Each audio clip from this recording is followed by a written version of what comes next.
Welcome, ladies and gentlemen, to Space Canada TV and a Takun the Fail Kitty playing the part of Squirry production.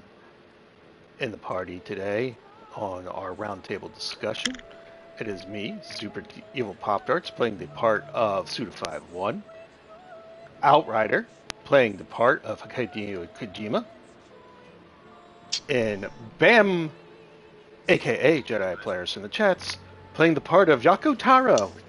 I knew it. Yep.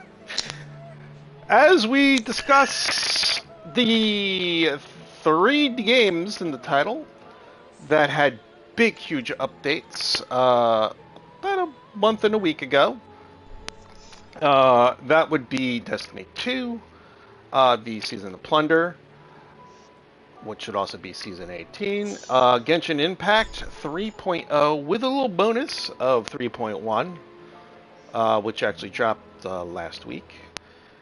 In Final Fantasy patch 6.2 Buried Memories, 6.21 did drop also, but that was just more game tweaking than there was like anything actually added, so you will not have to worry about that part of it. But we are going to go on about, we all had our thoughts, our expectations of what we thought could be, also maybe even future past those particular patches, to what we actually got and what we think of all those updates. And each one of us will take a turn, get the spotlight to say their piece of mind, and then the other two will get their opinions on it. So we're going to start off how we did last time with Outrider and Destiny 2. Take it away, sir. Well, Season 18, Season of Plunder. I think I had really no expectations going into this season. I just hoped it would be interesting because Season 17, in retrospect, I really didn't like very much, which was the one that, what was it? Season of Nightmares or something. Haunted, thank you. Wow, I even forgot what it was about. Yeah, that says something. I didn't care for it. I'm not a big fan of the Leviathan, and I really didn't care about hunting down nightmares and stuff, and I thought it was tedious as hell. Some of the story stuff was actually fine, though. This one, because Bungie didn't want to actually say what it was until the day of, I had to go in with no expectations. Mercifully, I don't mind this season. It's come with 3 different activities you can do. 2 of them are repeatable. 1 is only weekly. So you have the Catch Crash, because Season of Plunder is Elixir pirate themed. And Catch Crash is basically catch action. The Guardian has a crew of Elixni raiders, and we go and take over another Elixni pirate ship. It's actually a lot of fun. Then you have the Expedition, which is a 3-person activity that's also match-made. Catch Crash is 6-player. And this is more the treasure hunt. You load up a map into your seasonal little guidebook and just complete the objectives, follow the payload, fill it up with loot, and then you can pull a treasure chest at the end after you kill the boss. It's, mindless. The last thing that they have is the weekly pirate lair, which is where the majority of the story information starts kicking in. And we've been hunting down relics this entire season. These relics, and since we're so late in the season now anyways, there's only starting tomorrow, week 7 begins. I think there's just 2 weeks left. Yeah, it's next week and the week after. And so at this point you pretty much already know we're hunting down relics of Nezarec. If you've ever played a Warlock in Destiny, you would know the exotic helmet, Nezarec's Sin. It's kind of funny because I'm actually wearing it right now on my character. And turns out Nezarec was a disciple of the Witness, and he was interred on the lunar pyramid. When the Elixni came to the moon, they found it. This is all information you find out during the season. Well, they cut up his body into kind of like fetishes of extreme darkness power, so relics. And that was a while ago, and Mithrax, the Kell of House Light, was in on this because it was his mommy that found Nezarec's corpse. I thought it was kind of funny because you see him as a little hatchling. Yeah, as the hatchling strapped to her chest. It's like that, that's definitely a new take on Take Your Kid to Work Day. Yeah. Hey kid, you want to go tomb raiding? You want to go slice up a body? Yes, mommy! It's like, oh lord, no. It's definitely not something I'd take my kid to go see. But, he's trying to make up for it. He's kind of hid this away. This all came out. Up until now, the villain, and I'm using this in quotes because I don't know how this is going to play out starting tomorrow and the week after, but the villain in the season is Aramis, who was the central villain in Beyond Light. We last saw her entombed in stasis and left in the Reese area. But she got out. Witness gave her a new deal. Basically, work for me, or, you're just going to be left in here for the rest of your existence. Enjoy suffering. So it was a no deal. Longer story short, like I said, I don't know how this is going to play out. I'm not actually sure that she is going to be the villain, because the third faction has joined in. It's the Lucent Hive.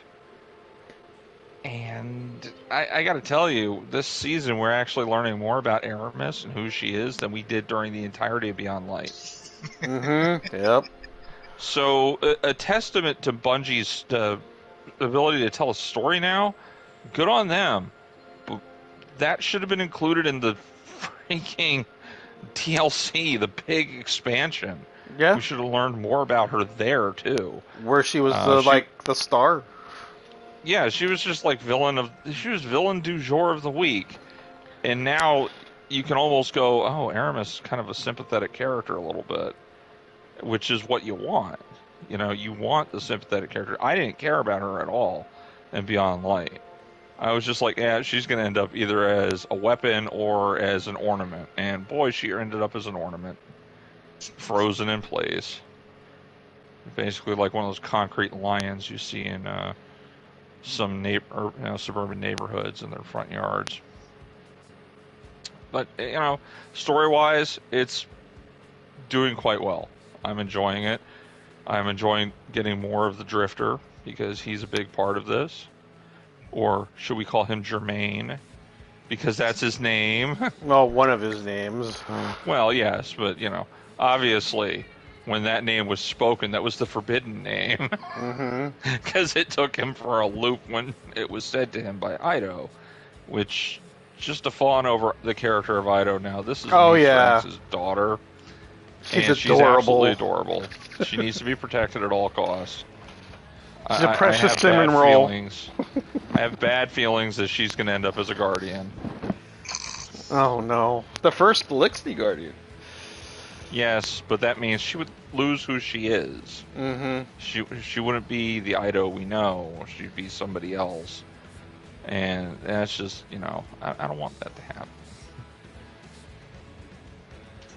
I love the interactions with her and the Drifter. He's like the uncle he's that uncle that can be, give you the like it's like, hey guys, let's have some beer. I think you're old enough. Yeah. The Drifter is the uncle that slips you a little sip of beer here and there when you're like, 10 years old. Totally illegal. But it really won't kill you, but you shouldn't do it, but you still go over to his house anyways. He's that uncle like you like to hang around with because he does stuff. He's like, hey, come on guys, let's go to this. Let's go shoot guns out in the back. Yeah. Hey kid, you want to learn how to play poker? It's like, yeah, all right, that's the uncle he is. It's like, he's definitely not the one you want babysitting your child. But if it happens, you're pretty guaranteed at least he's going to make sure the kid's alive when you get back. He's like Uncle Buck. If you remember that movie. Far less scrupulous than Uncle Buck. Yeah. But yeah, Drifter's all right. I enjoy having him back. He's a little bit more fleshed out too this season, which is nice. But let's see. Outside of that, in the activities can get a little boring.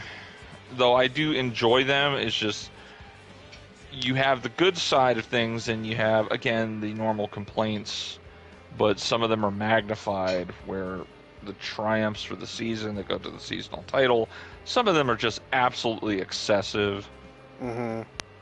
Like, there's, in the expedition mode, you'll have a Cabal Incendior unstoppable champion called a Ruffian that'll appear. Now, you have to get 50 Ruffian kills in the course of the season. I'm just saying this. I know this was auto-completed. Alright? I want to say that I'm going to put that up front. This triumph was so bad, Bungie auto-completed it. Yeah, because weren't they we were like random? You weren't guaranteed a Ruffian? They're not random. Here's the big problems with Ruffians. The Ruffians actually have a specific spawn time. They spawn at 3 minutes when you're at the drills. So when you get to a drill, it takes 3 minutes for a Ruffian to appear. You can fill the payload before 3 minutes are up. Oh. So you can skip a Ruffian. The other thing is, you're guaranteed 2 in one expedition. But then you have a chance for 2 random ones to spawn in. And this is the kicker. The random ones spawn in at 3 minutes, and then the other one will spawn in after the random one is taken down. See, I always thought they were just random, period, because of the weird, because of the groups I'm with were filling that freaking payload fast. Yeah, that's the thing, and because people were playing the game as they should, which is, oh, hey, I got to fill the payload, move to the next thing, fight the boss, get my loot. Hey, that's how the loop is designed. But they put in this mechanic where at a specific time, an enemy that you need to kill appears, and to make matters worse, if you filled the payload when it appeared, the ruffian will still despawn. Even if you're in the process of killing it, it'll despawn. So this is problem number one. The thing despawns constantly. Problem number two is that the ruffian also appears way deep into the cycle at the drill, which is at the 3-minute mark, which most teams, if they're working, we're going to fill the payload. So to actively get the ruffians to spawn prior to Bungie auto-completing this, you had to basically sabotage your own players, unless you were in a pre-made group all communicating, but then it's boring as hell, just killing ads and waiting. So you have people like throwing in, and they're throwing the treasure spheres away from the payload as far as possible, off cliffs, things like that, just so nobody can fill the payload. So it became this very toxic triumph almost, that to get it done, it sucked. Now, I'm going to say, I completed the ruffian thing in the first 2 weeks of the season on my own, except for one night where I played with Bam and Lord Raiden, where we teamed up, and they got a couple to start, and I got like a few myself, so it just kind of pushed me. But every other one I did solo queuing into the event, and it took 2 weeks, but it was me actively fighting with my other 2 teammates to get the ruffians to spawn in. I understand why Bungie did what they did, because that was a bad move. But this is just kind of keeps going with a theme that I've noticed, and it's now exacerbated in this particular season, is there's now triumphs and objectives. Let's see, like in the quest objectives. So you have your Season of the Plunder seasonal challenges. Well, for week 6, I'm looking at it, Catch Crasher Part 2, where you got to get shield generators destroyed on Catch Crash, terminals hacked on Catch Crash, and ether tanks destroyed on Catch Crash.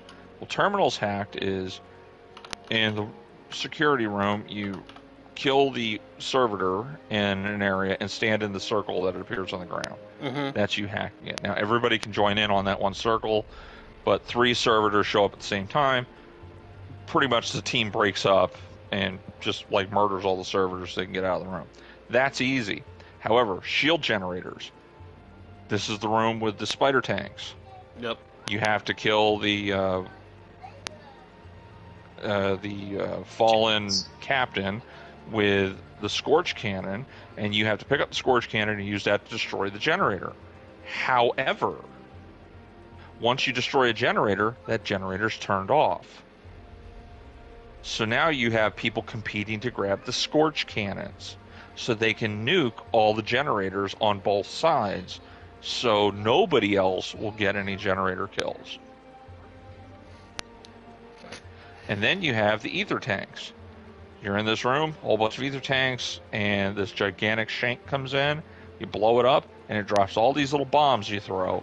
And you pick up a bomb, you throw them at the tank, they detonate. Cool. There's multiple tanks in the room. But now you have everybody grabbing bombs and just throwing them all over the place.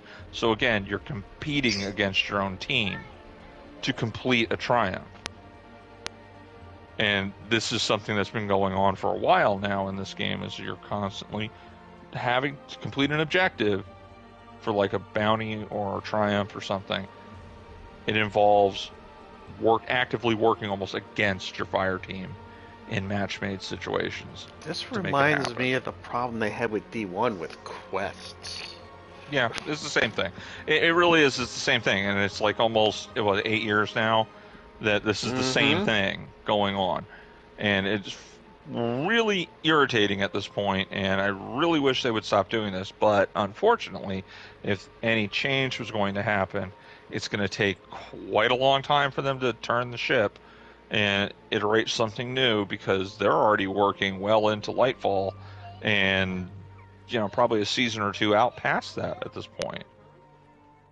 Lightfall is 2 seasons from now, and we're almost done with this season. So season 19, which is next season, and then Lightfall hits in February. They're working already past Lightfall. Yep. The weapons, seasonal weapons this time around. There's the other problem. Trying to get the deep sight weapons to drop so you can get the pattern so you can craft the seasonal weapons and level them. The RNG is so horrific on this that you can end up getting the same weapon over and over and over, even after you get the pattern for that weapon, and there's no protection, so it kicks you over to a new gun. I've seen people, that I know, it's 6 weeks in, and they have, 1 of 5 to craft this weapon, 2 of 5 to craft this weapon, 4 of 5 to craft this weapon, but those 4 they got in the first week, and they've never gotten another one since. And they're just kind of hanging there. And add to the absolute lunacy of it all is, I'm going to tell you right now, tomorrow at Reset, there's going to be a seasonal challenge where you have to craft 3 seasonal weapons and level each one to level 10. Oh, God. And that is for an unlock at the helm, at the star map. There's another problem. The seasonal star map. Any of these seasonal things from the Crown of Sorrow, using the command center up at the front of the helm, the star map that we have now, there's a lot of really useless unlocks that don't benefit the players very much. I guess maybe some players that are very, very casual might get some benefit out of it, but I'm going to have to go to the helm right now because some of these are just really, really silly. Though I do want to point something out at the helm.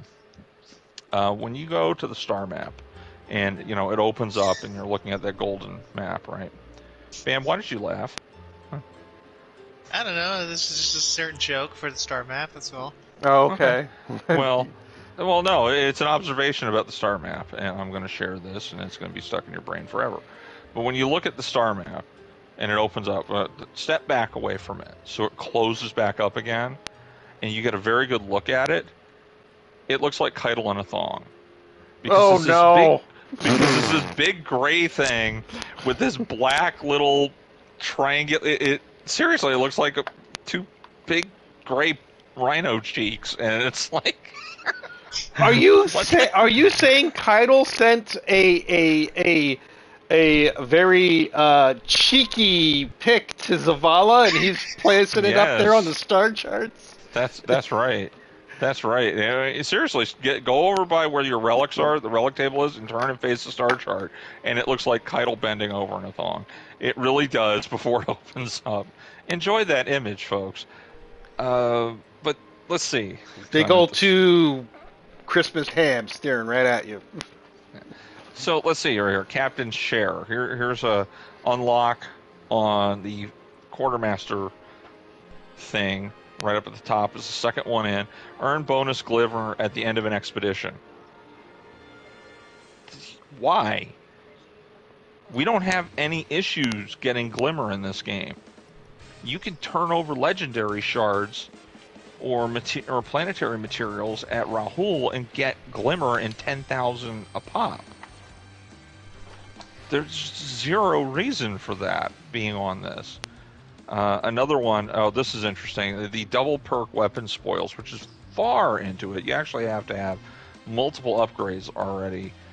And it says, the first time you focus the Season of the Plunder weapon each week, it'll roll with an additional selectable perk. Well, that sounds great. But the one thing Bungie didn't have initially in this was like some of the previous ones where you unlock it on your thing, and the first time you focus a seasonal weapon, it's automatically a deep sight weapon. They got rid of that. It wasn't on the unlocks, but they're now adding that feature to the double perk weapon spoils because the RNG is so bad to get the deep sights to drop in the wild or doing the activities that people can't actually craft the weapons to use during the season that they get the weapons are available. It's useless, period. This is unbelievable, and you're limited so far to 2 a week you can unlock. And I know they're trying to drip feed it. Drip feed the story. Don't drip feed the unlocks for me. I don't need that. I want to get to the crafting of stuff at my own pace.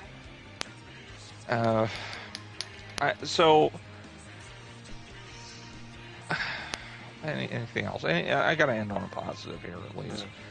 One other thing came out this season, which was the reprised raid King's Fall. King's Fall came back, upgraded for Destiny 2. Obviously, the Day 1 raid race happened. They've changed some of the encounters around, just added slightly different mechanics to it. Mm-hmm. Like the War Priest. Now you generate knights that you have to then grab a brand to steal the bubble off to keep damaging the War Priest. Yeah.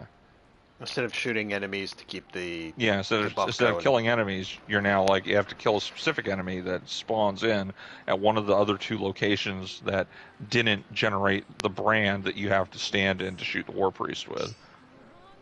And that's interesting. It's much different.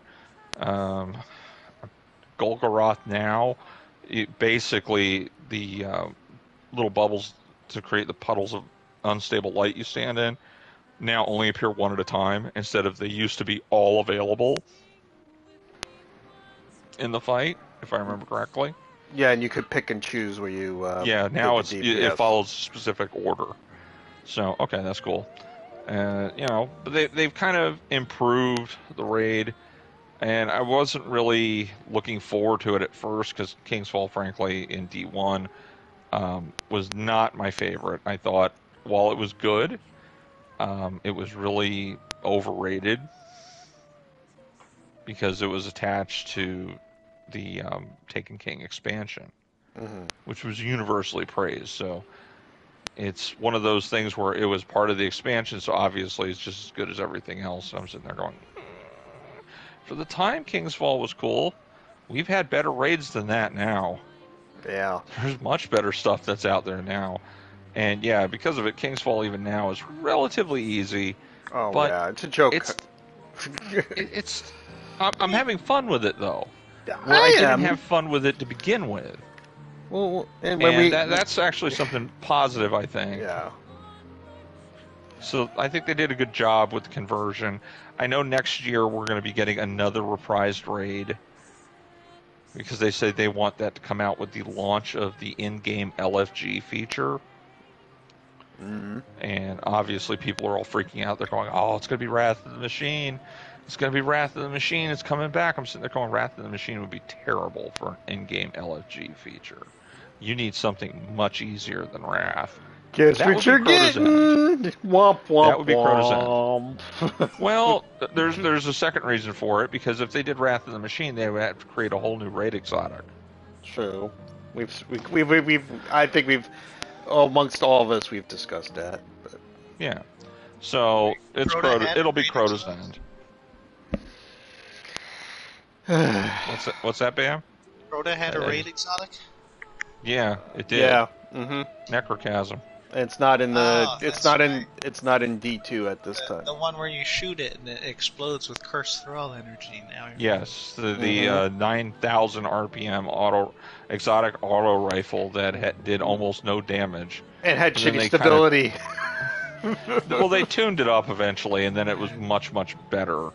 But I think that happened when it was like Age of Triumph level changes.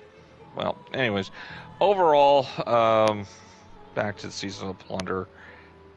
Right now, I like the story, but there's a lot of stuff that's just mechanical aspects and just ongoing things that need to be addressed in this game that aren't being addressed, and now it's just being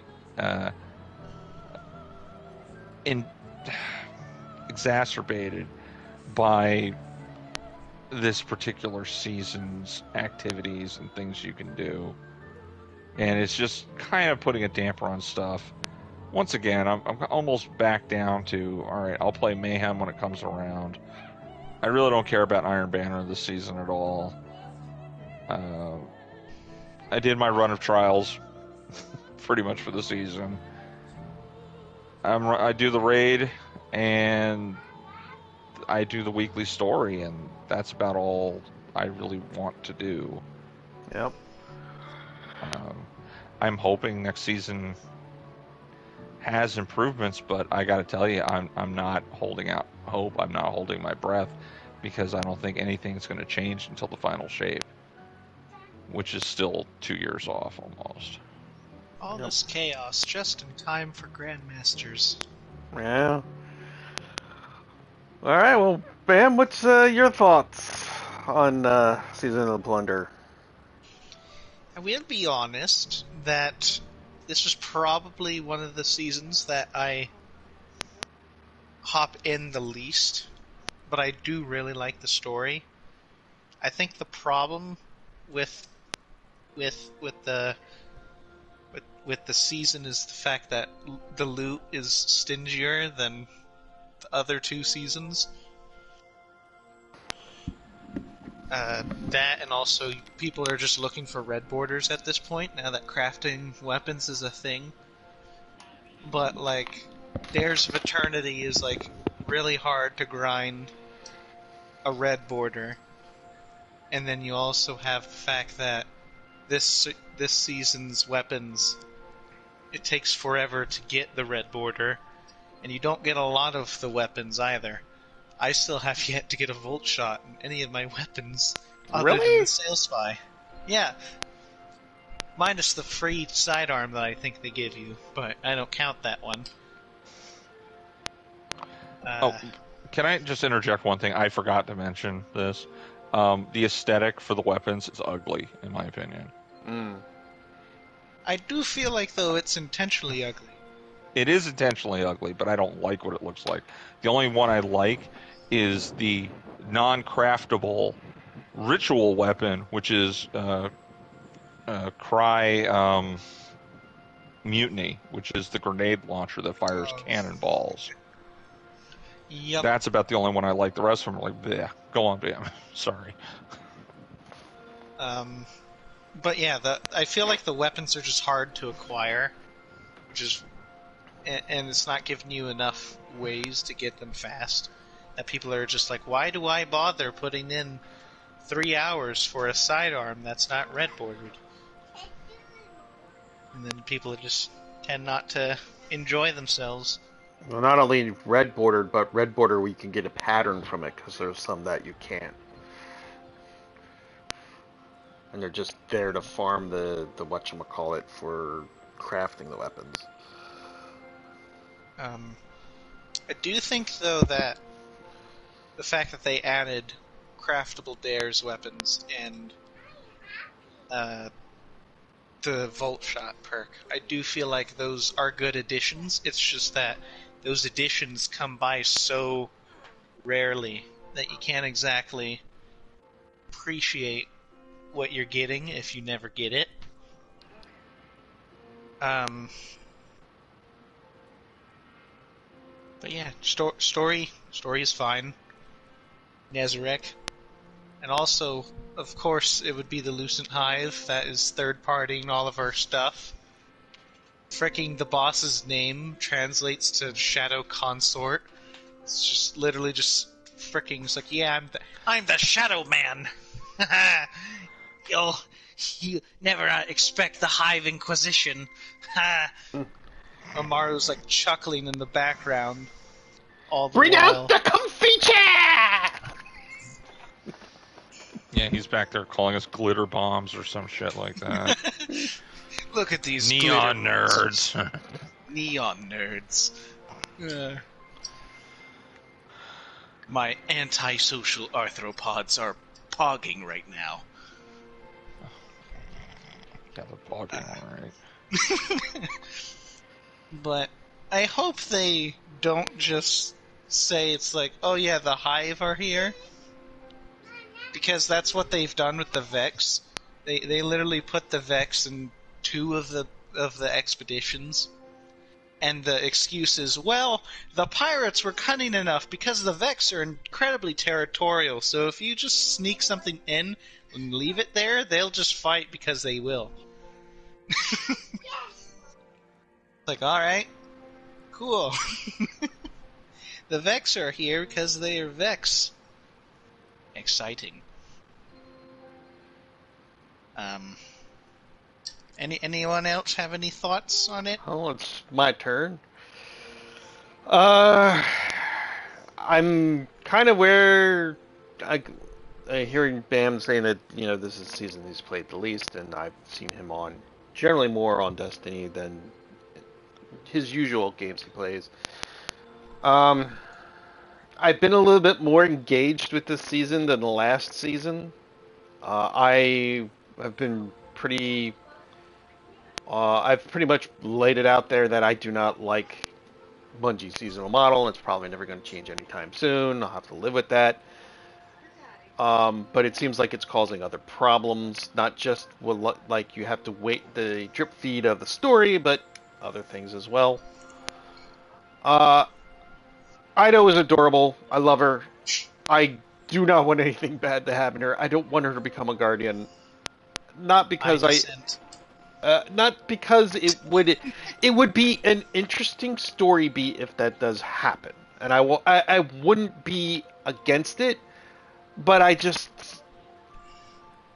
love her. She's just a great cinnamon roll. I love the interactions she has, like when you're doing Catch Crass and she's her interactions with the Drifter. Again, it gives me that, hey, that's that cool uncle that lets you do shit, or teaches you like stuff you should be teaching a young kid yet, or let them do. The story so far is it's good in parts, and then in parts I'm not impressed. Like, okay, Nithrax was not a good person at one point. And given that how Mithrax as a character and all the lore through everything has slowly evolved, this for some reason this just is not hitting with me. I'm not saying it's done bad or anything. It doesn't hit with me, and I'm like, this is kind of boring. It just doesn't seem. It just seems like coming out of left field for me. I do last week's story adventure where Ido had a talk with the Drifter about the fact that her father's been holding out on her, secrets and stuff, and Aramis, she had to hear it from Aramis. That was really good. I liked it, because Drifter's that kind of guy who's he plays both sides, been on both sides, but that's kind of his nature. He's like one of the just call them light bearers at this point, that have looked at what's going on and really wants nothing to do with it.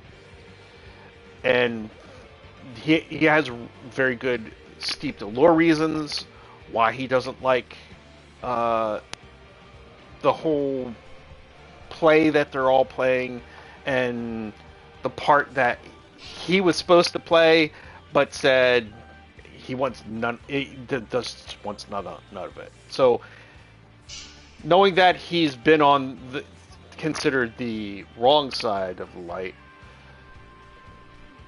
giving, listen, there's some stuff we're not proud of, and I get that, and it was really good. Like I said, the story's good.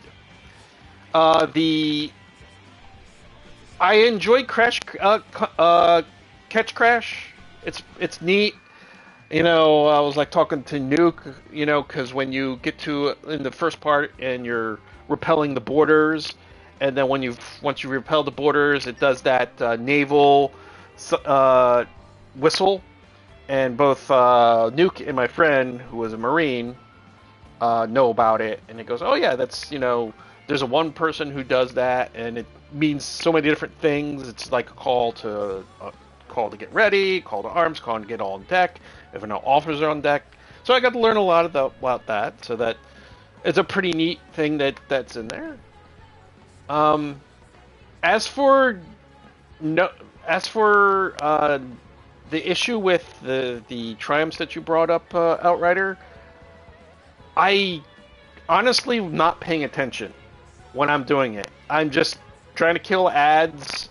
I didn't even look at the triumphs. I've given up on triumphs. They're some of them are so ridiculous, and some of them are based on RNG, and I'm still butthurt for when I got fucked over on the Blacksmith's title. So I used to be a triumph whore.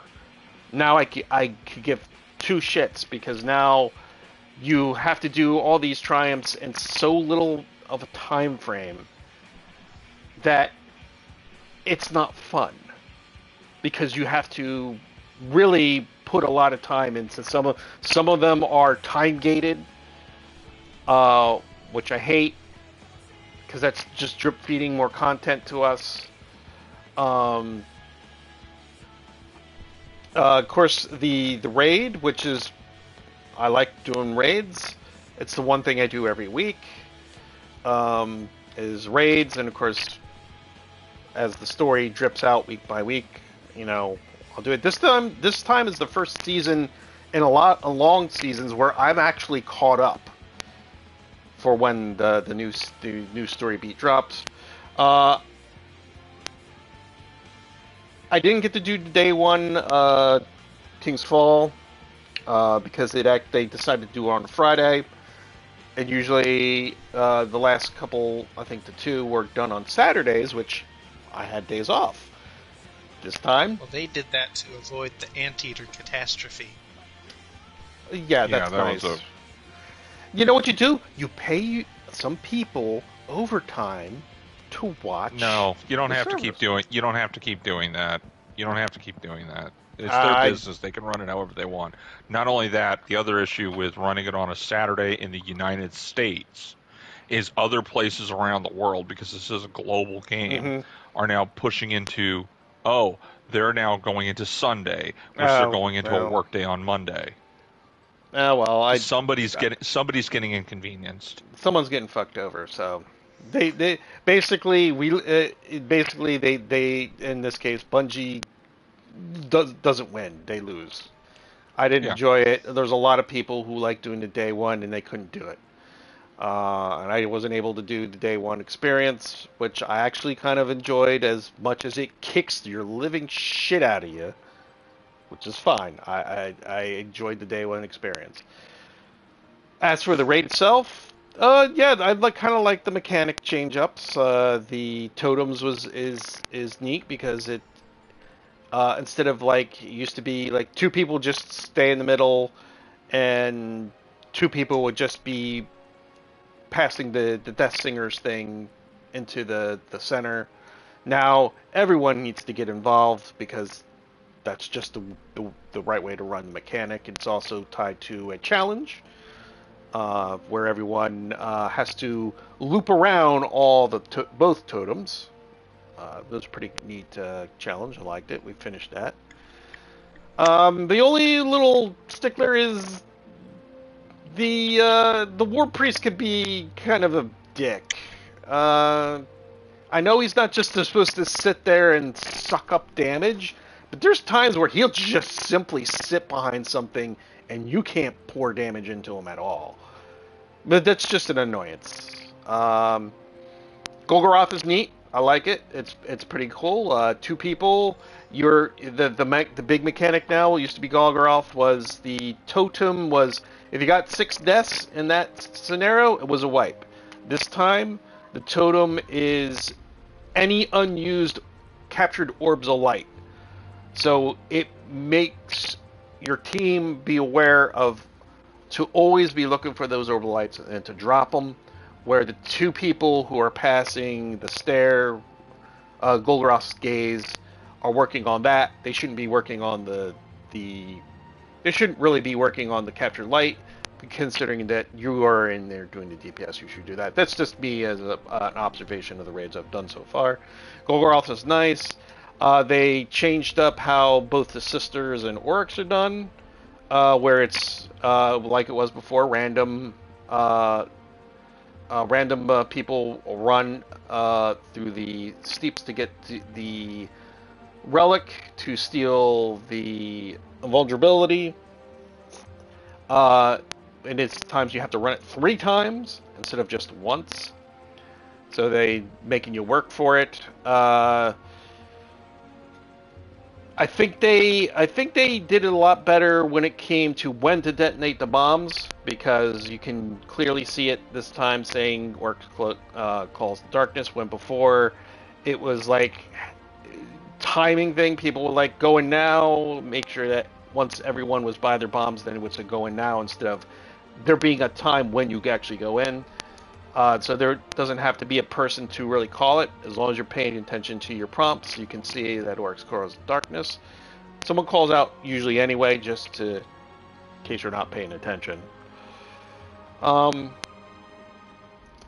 and the RNG issue is ridiculous. Last raid I did, 2 people got the freaking Touch of Malice. Granted, I've only done 6 clears.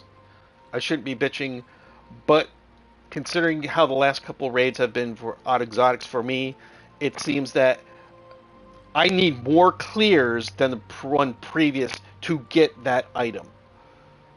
I think it was 1,000 Voices took me 29. The one after that, wait a minute, was it Vow after the Deepstone Crypt? Yeah, Val came after Deepstone. Yeah, there was. Oh, that's right. Deepstone, then Vault, then Vow. Okay, Last Wish took me 29 clears to get 1,000 Voices. Vow took me 45 clears before I got the 1,000 Eyes. The Eyes of Tomorrow, sorry. And I have this feeling that I might take me 100 clears to. I still haven't gotten the Vow one yet, and I've got how many? Too many. It's ridiculous, and I still haven't gotten that, and I have this feeling that it's going to take me 3 times the amount of when I finally get the Vow one to get the one for the Touch of Malice for King's Fall. I don't like the RNG system. It's horrible. It's garbage. It's been garbage for a long time. I'm surprised you haven't gotten the Volt perk on any of your weapons. I get tons of weapons with that fucking perk, Bam. I get tons of with the Volt perk. Volt shot? Yeah. I'm incredibly unlucky. When you said that, I was like, really? That thing drops like candy almost, like for me. Yeah, it took me like a good chunk of the season before I finally got some. So I feel Bam's pain. That's weird. And what I mean by when I got one, it was because I got the one on the Battle Pass that had it built into it. It was the sidearm. I don't play Destiny as much. I'm not up on the meta. Like, I don't know what supposedly there's a weapon that's usually the de jure weapon that people go after looking for that god roll. This season's weapons, I've just deleted all of them. I have not kept a one. As for their ugliness, I really hadn't noticed the aesthetics of it, Outrider. I just Hold one in your hand and look down sights like the SMG. And just ah look how terrible it looks. It looks like you're like holding a crab upside down and staring down between its legs. really. Yeah, because all Um, these seasonal weapons have way too much junk on them. yeah. So I haven't played the meta in so long. I don't care. I go on. I set my character up as best as I can. If someone suggests something, I'll change to it, especially if it works for that activity. Um, I've kept my two weapons I've been using for like 3 seasons is the gun that PX hates and Null Composure, and then when it comes to heavies, it's situational. But usually it's just Gallowhorn because just Gallowhorn just kills everything. Um, I don't want I think I bitched about the state of Destiny enough the first time we did this, and I really don't want to be a broken Well, record and repeat myself. well, it's funny you say that because that's the same thing that I said on my podcast when we recorded it yesterday. Huh. That every time around this part of the season, the same complaints start coming up because all the newness is now gone. And it's the same thing. It's like, oh, this needs to be fixed. This needs to be done.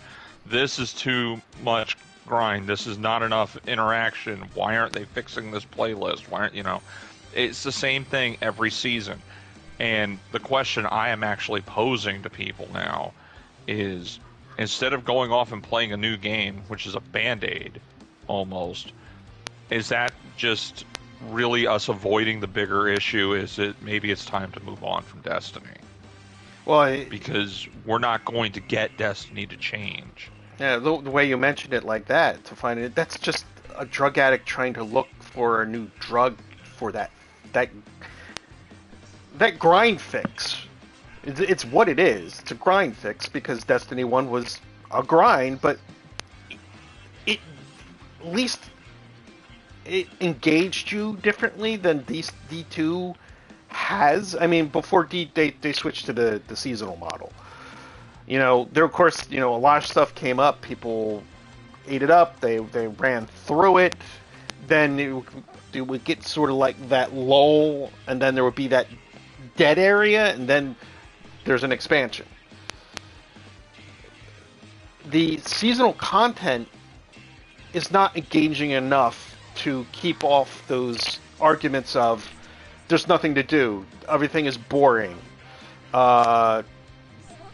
too much of a grind, not enough a challenge, sometimes too challengey, or it's gated because it's time gated, or like Bam mentioned, Grandmaster are going to start coming up, which a lot of people which a lot of people like doing because some neat weapons drop from it. I'm not going to lie, I don't. Usually I'm not powerful enough to join you guys on the Grandmasters, but they are challenging, and as much as they're challenging, at least it's fun. It engages me. There's nothing.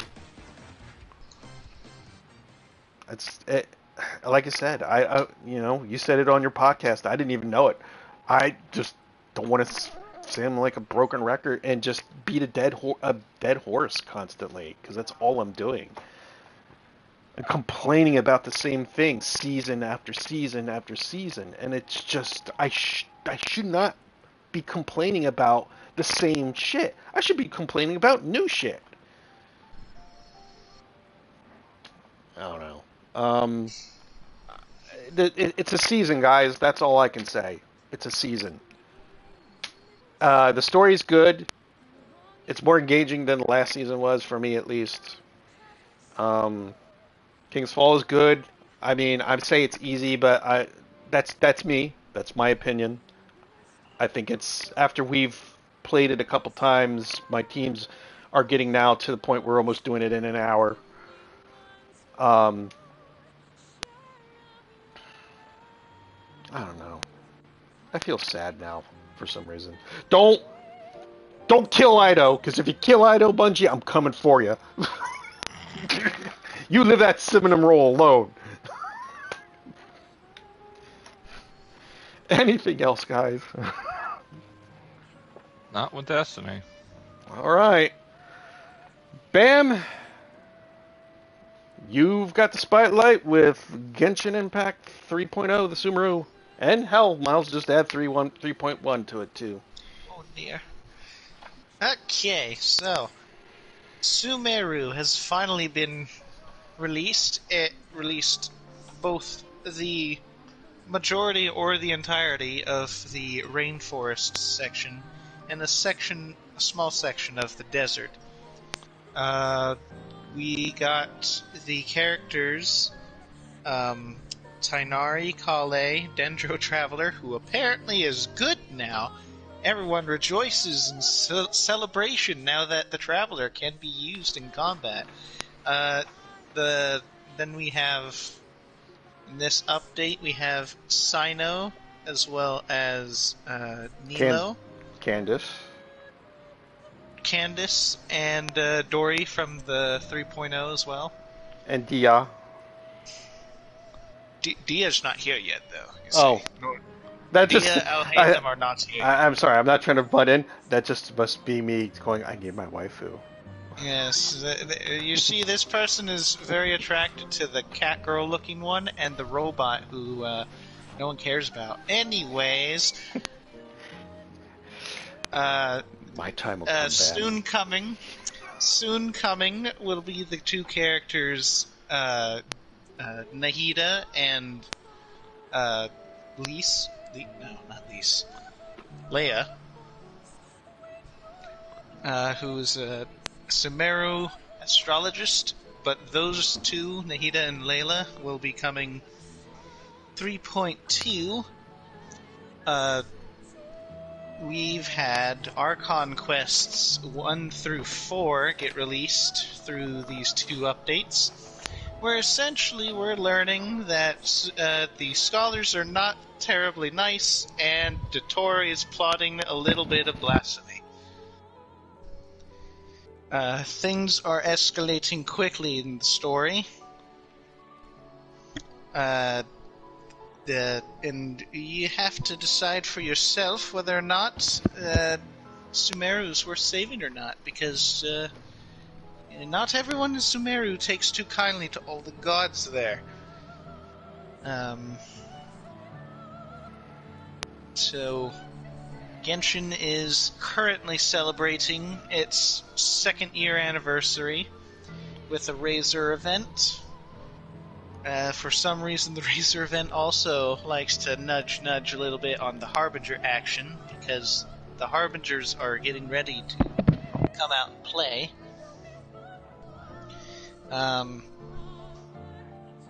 So, I guess if anyone were to be interested for Genshin, I guess now's the time. The anniversary's here, except some people don't like it. Go ahead. So, some people don't like the rewards. Yeah, I don't consider a animated series and a concert as rewards for the player base. What you Sorry. mean? You're getting an anime. No, it doesn't matter. Which is being animated by UFO Table. I don't know how the frick they got those pocketbooks, but here we are.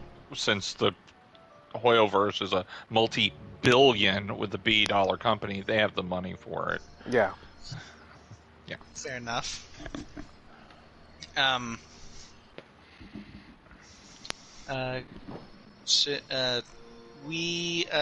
With through enough playtime, it feels like most of the Dendro reactions of the game that they introduced as of 3.0 are actually really good. Elemental Mastery is now more important than ever to build in your Dendro teams, as they scale double the amount as what most of the other reactions would do damage-wise. The only trick is that a lot of the good reactions are 3-step as opposed to 2-step. But now that Elemental Mastery is more important, perhaps some of those artifacts that are Elemental Mastery that aren't going to your Animo characters will be not so tragic. Some of the characters, in fact, are scale directly off of Elemental Mastery, such as Cyno, who indeed likes either Elemental Mastery or Attack. They're both about the same. The only reaction that people don't care for is fricking Burning, because for some reason that still is useless. You would think not, but it is. You would think not, but, alas, damage over time fire is not very potent, apparently. Sadly, you will not be able to purge the heretics too effectively, until perhaps further notice. Let's see. As of 3.0, you also got a Tainari quest where you get to learn a little bit about him and Kale, and as to why he's such a pretentious douchebag. And then in this patch, you also will have Cyno. Haven't played it myself, but I'm assuming it's going to have something to do with dad jokes. Yes, dad jokes. Everyone likes dad jokes. They're coming. His bad puns and everything.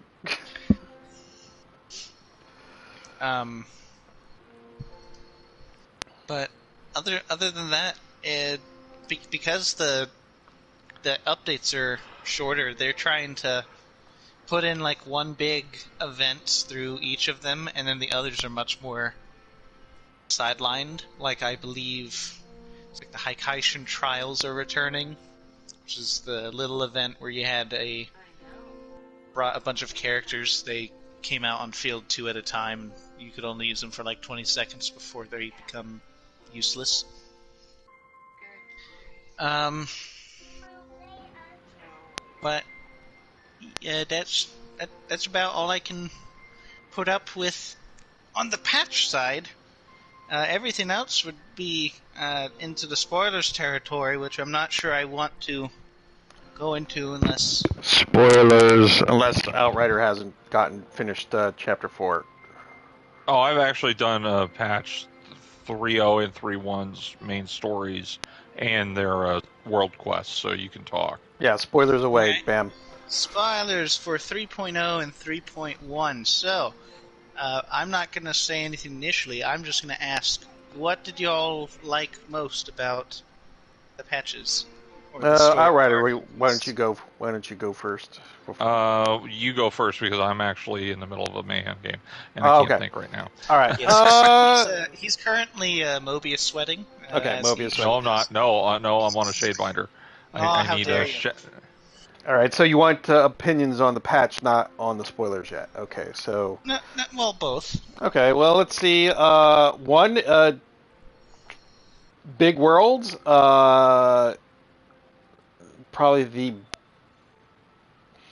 I don't know if it's bigger than the total of Azuma, but the forest is definitely tricky to get around, even with the little sling things that allow you to Tarzan around the place. There have been times where I've been frustrated getting around, trying to get to certain locations, specifically during the Archon quests, or I shouldn't say the Archon quest, the stupid forest people quest that took for fucking ever. You mean you didn't like the Aranyaka quest? How could you? I mean, come on. No, You don't feel like wasting 35 hours of your life reading A's? I understand it's their manner of speaking, but my God, there's times I'm just like, okay, just if it wasn't catching like me thinking, oh, this should be important to read, I was just like skipping. It did have some. It has some feels though at the end when you finished it. I'm not going to say it's a bad quest. It was just really fucking annoying and long, longer than it should have been. I would expect the Archon quests to be longer than this side world quest. Um, I was actually surprised I was able to finish 3 and 4 in less than a day. A day of total game time, not just one whole day.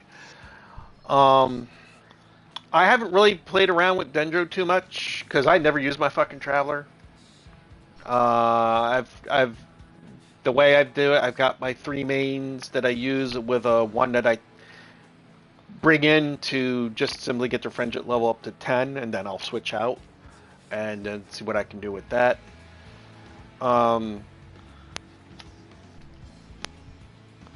I haven't. I've opened up the 2-year anniversary, but I haven't played it because I've been mostly trying to get through the Archon quests and that Forest Prequel quest. So I was putting most of my time on that for this basic podcast. So I see what the whole thing, why everyone. I can understand why people don't think it's good enough for celebrating 2-year anniversary. Yeah, we're getting an anime. Okay. And a concert?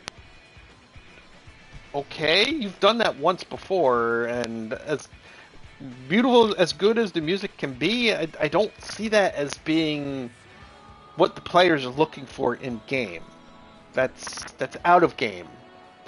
That's not what they're looking for. They're looking to celebrate the game that they sit down and they play for however long they play it per sit down between their other games. They're looking for something more tangible inside the game.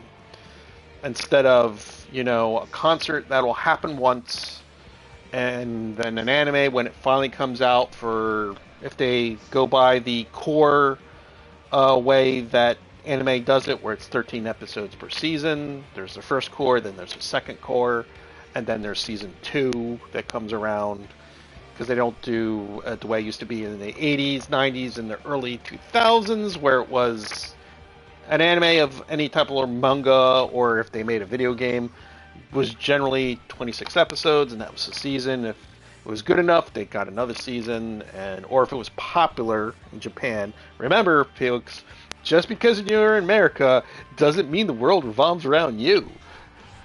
What? So it depends how it does in Japan, and they make more seasons.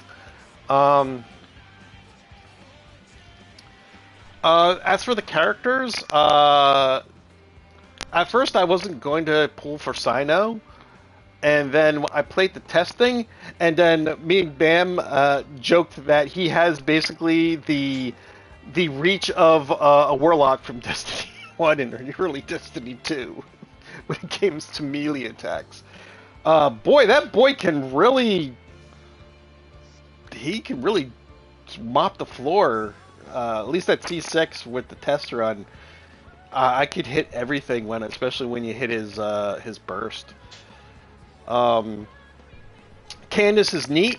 She has some really neat usage where she has basically Bidos sit there and block, and any damage that's hit there will be released. She also has a neat close-up elemental burst move. Not elemental burst, her other one. Not the burst, but the... It's the burst. Yeah, the burst. Where she kind of does a weird sidestep, but it's up, and then she'll crash down. I did that on the test, and I was like, oh, that's pretty neat. Or do you mean her counter? Her counter. Well, there's the counter where she puts the shields out and she charges like Bido. There's one where if you get up close to an enemy and then you hit that, just hit it, not hold it, she does a weird hop maneuver. It's pretty neat. It's like she sidesteps the attack and does a chip, basically. Coletta, she's okay. She's all right. I need my Dia. I need my How not dare you disrespect the cinnamon roll of Sumeru? cinnamon roll. What? Kale, how dare you? She's okay. She's the only Dendric character you have at the moment.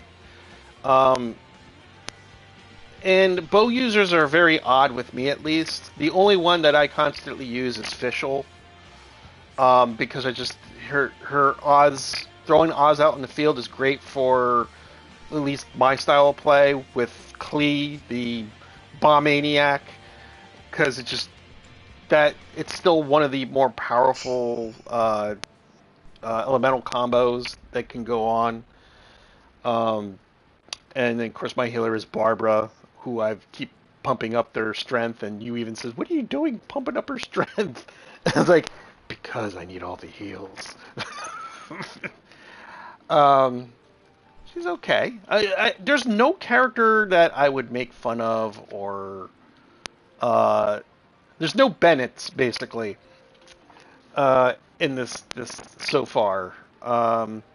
As for the story, yeah, the basically Sumeru is basically a technocracy, is what they are. That's basically what they are, and you see it in the story on how they view the other gods, how they view just the citizens as a whole, and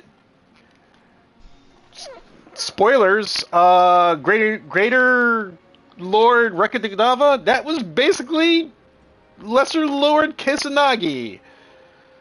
She kind of pulled, a lot of power to get rid of what was affecting the citizens of the desert, which was under the Red King's view. I forgot his name off the top of my head. Scarlet King. The Scarlet King. It wasn't they had a fight and she backstabbed him. No, she was helping him. He decided to sacrifice himself. Yes, spoilers. But yeah, she's basically a depowered Greater Lord Rekadadava. And either she can't remember it, or she's not being forward with us and telling us, yeah, I was Greater Lord Rekadadava, and this is where I'm at now. I mean, there was that entire thing you keep getting, please forget me. Yes. So chances are the Dendro Archon, as in her adult appearance, put that in there in the Irma Soul, which is the source of all knowledge. It ties pretty much the planet Tevat together. I thought it might have been the Scarlet King, because all the people that were worshiping him and stuff like that, they're worshiping basically a lie. So I think that was more of a precaution. I could see it going the other way. Don't remember me because you don't need to know who I was.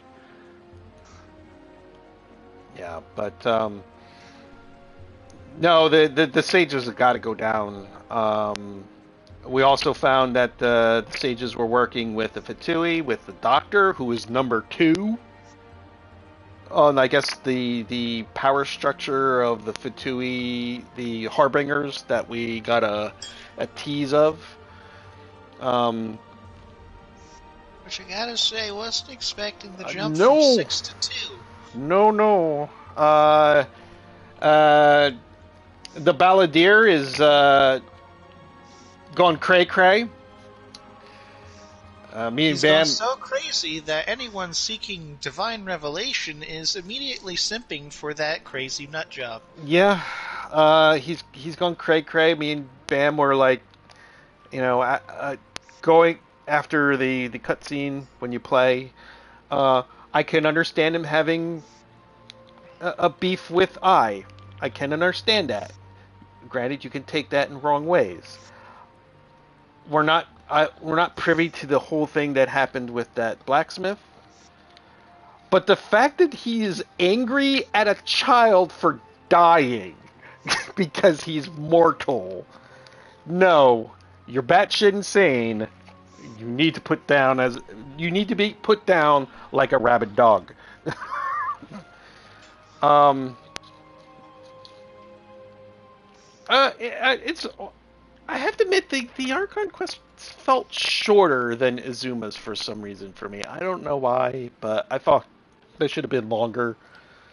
Of course, we got 4 of them, and it seems to be broken in like act structures. There's the first act, then there's the second act, and then there's a third act within that particular act. That's kind of how I've noticed it working. I wish I could put it in movie parlances. I kind of know it, but I can't think of it. I can't bring the parlance out for this. I don't know. I really like the environment. The desert really looks long and big, and to get around it, you definitely want those teleport things because it looks lonely. Also, as soon as if you have Sino, as soon as you've seen those scorpions, pick them up. Scarabs. The scarabs, yes, the scarabs. I mean, sorry. I was like doing that, going to like I think it was near the last mission for Act 4. I saw them, and I heard you saying that they're like tough to find, and I was grabbing everyone I saw, purposely going out of my way. No, I have nothing. I like the Genshin Impact. It's I like the story. I like Lesser Lord Kusanagi. Of course, we know it as Nita. She's cute, but not in that saccharine, sugary cute. The other characters are neat. The only 2 I didn't get was I didn't get to Gary, and I didn't get the evil Munchkin merchant. I didn't Dory. I didn't get Dory. Those are the only 2 for the 3.0 that I haven't gotten. I thought I would have been able to at least get Dory, but I didn't even get that. But then again, I didn't get Punchy Boy from Izuma, so. But at least I can still get to Gary out of the base pool, since he's been added to that, so I can possibly get him out of there. Until I just have to wait Dory comes around again. No, I don't have any negatives. The only negatives, I thought that one quest was just annoyingly long. You weren't the only one. Yeah, and that you could get particular one. Yeah, and then you could get lost on like how to get to those places, especially if like you stopped at a certain point at night because you need to go to bed, and then you're like, how the fuck did I get there? Yeah, that's I think Genshin Impact so far has got a leg up over Destiny 2. So, Outrider, is yours. I've been enjoying it. 3.1, well, 3.0 and 3.1 have been pretty good so far. I definitely preferred the story quest, or the Archon quest, over the world quest in 3. That was abysmal. Mm-hmm. I get it. Those beings, that's how they speak. It's just who they are. Sure, I understand, but please understand that my time needs to be respected, and I don't need to spend 8.5 days, what felt like an eternity, dealing with plant people that barely speak coherently. It was just a little bit too much. The actual Archon quest in 3.0 really took me by surprise because that was kind of ballsy on them for what it involved. That it basically turned into you were stuck in the movie Inception. Yeah. We had a you're... Groundhog Day moment. Oh, no. See, Groundhog Day, you had no idea what was going on, and it seemed like it was a personal thing. Inception is you're stuck in a machine that's inserting you in a dream over and over and over again, and that's kind of what it was. You were all linked up to this, central, essentially, computer powered by the Dendro Archon's Gnosis that everybody has an earpiece for. And, none of us dream. No, none of you remember that you dream. And, now your dreams are being harvested. And also with the Traveler and Paimon noticing how tired they are. Well, that's because they were harvesting multiple days' worth. It was like 50, 60 days at some point. It's like, we've been doing this for how long now? It's terrifying, actually. Yeah.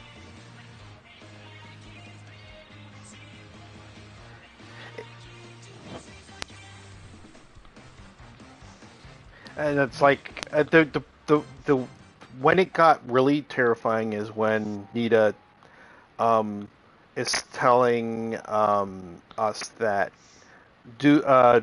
Lady D, because I keep forgetting how to pronounce her name. Junior Zard. Junior Zard. Her time is running out because she has that disease that Kali has also, but it seems like she's had her since like birth, and it's just gonna slowly kill her. Except now she's been looking forward to that festival that she's, put a lot of effort to go on, and now she's stuck in this dream and she's never going to see it. That kind of hammered home the horror of it, actually. Oh, yeah. And it was kind of fascinating to see all this play out. It's like, this kept me interesting. I wanted to keep playing this. That was one night that I was up to like 2 a.m. and I was still going. It's like, I actually have to go to sleep. I have no choice in the matter now. Same here. But it's like, wow, this was great. And good job, Genshin, for this one. And at least, to give them credit, the World Quest for 3.1, which takes place in the desert, I enjoyed that a lot more. Raiding tombs, going on an archaeological survey. Mm-hmm. I found that very fascinating, very interesting, and I just had a good time with it. I like the characters. I kind of knew a mile away what was going to happen to one of them because, you have a kid and the mother's missing. The father's going to sacrifice himself. Of course he's going to. Man, which one was that? This is desert quest. It's like the Aranyaka, but for the desert, and not it's long. like the Golden Rest or something like that. I haven't done that one yet. It's legitimately the World Quest. It's listed as the World Quest for 3.1. Okay. And it's actually really cool because when you go out in the desert and you see those huge pyramids and stuff, you actually get to go and explore. Okay. You get to go in. There's puzzles to solve.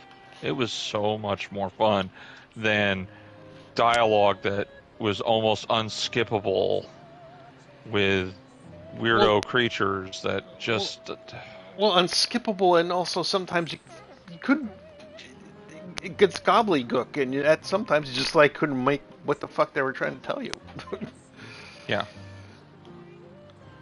Without a doubt, it was a gobbledygook. It was not fun in the slightest. But this has been really good. I don't have any of the new characters because I am hoarding my Primo Gems for the Dendro Archon when it comes out. I don't blame you. 3.2. You only gotta wait about 5 more weeks. You're almost there. Well, I'll have over 100 wishes by then. Because I have like 15,000 Primo Gems saved up. Not But not it's 50-50, isn't it? No, I already lost the 50-50 last time because I got Mona. Excellent. That is So this perfectly is secure. this is guaranteed. I think And I whatever I All according to plan. did. I think my 50-50 went out because I got Sino in my first 10 wishes. Yeah. Anytime you get the promotional, it goes to 50-50 after. Yeah. Mm-hmm. Yeah, so I lost 50-50 last time when I was trying to get Kazuha, and I failed. Good night, sweetie. Love Oh, that's cute. you. So yeah, the Dendro Archon is on track, and whatever I have left over, I've been slowly building pity on the weapon banner, Oh, dangerous. because when the Dendro Archon is out, her weapon will be out. I've never done anything on the weapon rolls. I'm trying. Eventually, one day, I would like to get like a Raiden Shogun's actual weapon. You know, things like that. About the only Yes. thing I do is I pick one just so I don't see the little red explanation point there, and that's about it. Mm-hmm. Yeah. Yeah. But I do like it. I really have enjoyed the exploration. I've enjoyed hunting things down, solving puzzles. I like some of the new movement that you can do in the Sumeru region with, like, charging the mushrooms with electro energy, those like big green bouncy caps that you can jump on, and those things will shoot you straight up into the sky. I like how there's so many different planes of places you can explore, from like the tops of the trees going down into like the lowest parts The gullies. of a riverbed and then into the underground underneath, and they do such a seamless job with all this.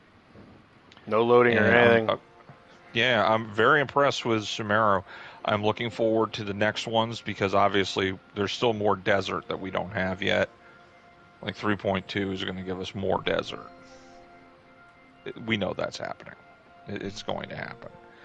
Because there's still a chunk of it north of the desert that we have that actually butts up against the rest of Sumeru that we've already unlocked. You know what that means for you Sino-havers? More scarabs, rejoice! Yeah. I do think because of some of the revelations as to what's going on, that Scaramouche will not be a playable character. We will not get him. Nope. I Yeah. think he's gonna die just like Senor. This is a Senora situation going to happen. Oh, and- look, a big mommy milker waifu. I want that. Oh, No. she's dead. she's dead. Cope, seethe, and mold. People are like, oh, I get Scaramouche with his big gigantic mech. No, you probably not. Run. You'll probably get to keep his sombrero as a souvenir of his death. He was one crazy mama Sweetie, jama. come Don't forget your pillow. There you go. Yes, Cam. And your towel. Remember, always have a towel. No, she had her little pillow out here when she was Okay. hanging out on the couch, and I don't want her to forget it. Plus, her two little plushies were on the couch.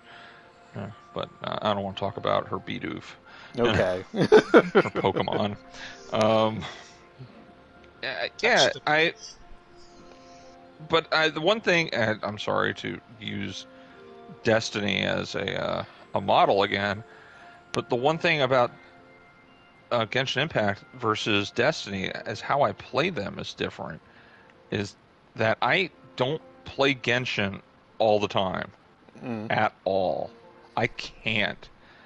I will run out of stuff in Genshin once I've explored the areas and got pretty much every chest and unlocked all the story stuff and completed it. I get bored. I can't just go and farm materials nonstop.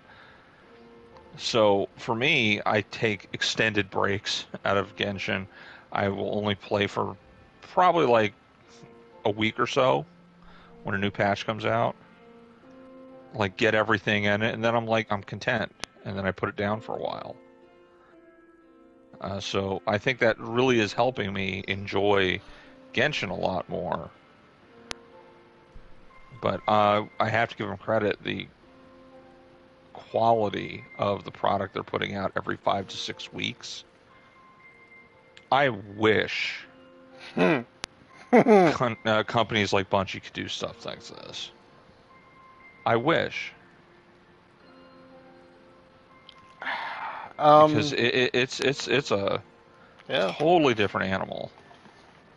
Well, I'm like you. I don't play it.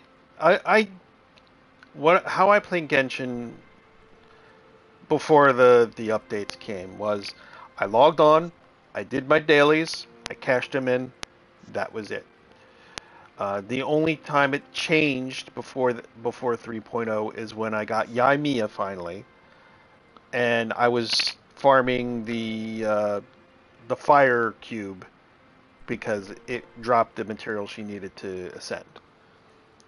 But generally, I'm like you. I play the area out. I don't really go into the I know a majority of. I know like the hardcores farm weapons and artifacts. I don't do that. The abyssal thing where it's got like the 12 floors. I haven't finished it. I'm like at 8.3. I just forgot about it. But 8.3 is the end. I thought it was 12. Well, it's 12, but the 12 reset every once in a while. Okay. Well, I haven't beat 8.3 yet, so. Yeah. No, I think it's fair to compare it, quite honestly, Outrider. I mean, it's the only way you can critique, something that it's like you said, it's a live service. We had this discussion when we did this the first time because I kept trying to compare Destiny with Final Fantasy, and they're different, but at the same time they have similarities on what they need to do to keep the player base active and engaged, which Destiny is kind of failing at right now, in my opinion. But we're talking about Genshin, and yeah, I'm saving. I got the two characters, Outrider, in like my first 16 pulls, and I haven't pulled since. So now Can't believe it. I'm squirreling away all those primogens to. Damn, was that some bitterness I detected? It's dang right, bitterness. I had a guaranteed pull from Ganyu in like 5 pulls because it took me 180 pulls just to get a Ganyu. I now have 70 pulls for Sino. I use all the pulls for I was Sino. there. I was using the party was using Not pulling. to mention, I had 20 standard wishes, close to a 95 star. Who do I get? Not a Tanari, not a Kaching, a C6 Bennett, and a C5 Jean. I am the much salt. I am the much salt. Oh, right I heard his wailing when he got Bennett. And I said, I feel so, and I was like honest. I was like, Bam, I feel sorry for you on that one. Yo, dang.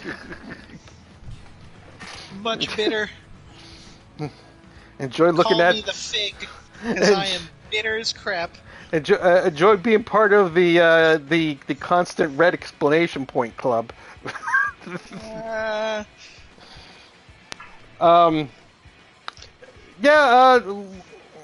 Anything else, guys, on Genshin?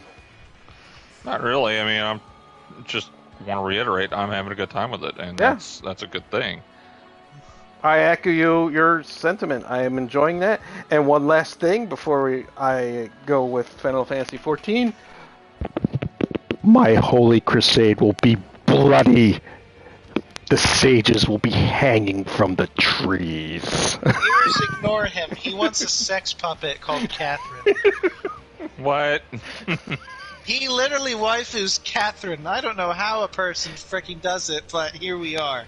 Don't Heck, judge. I don't even understand. The Catherine is currently being puppeted by Nahida, so you can't even argue Oh, with me that boy. it's just a random puppet.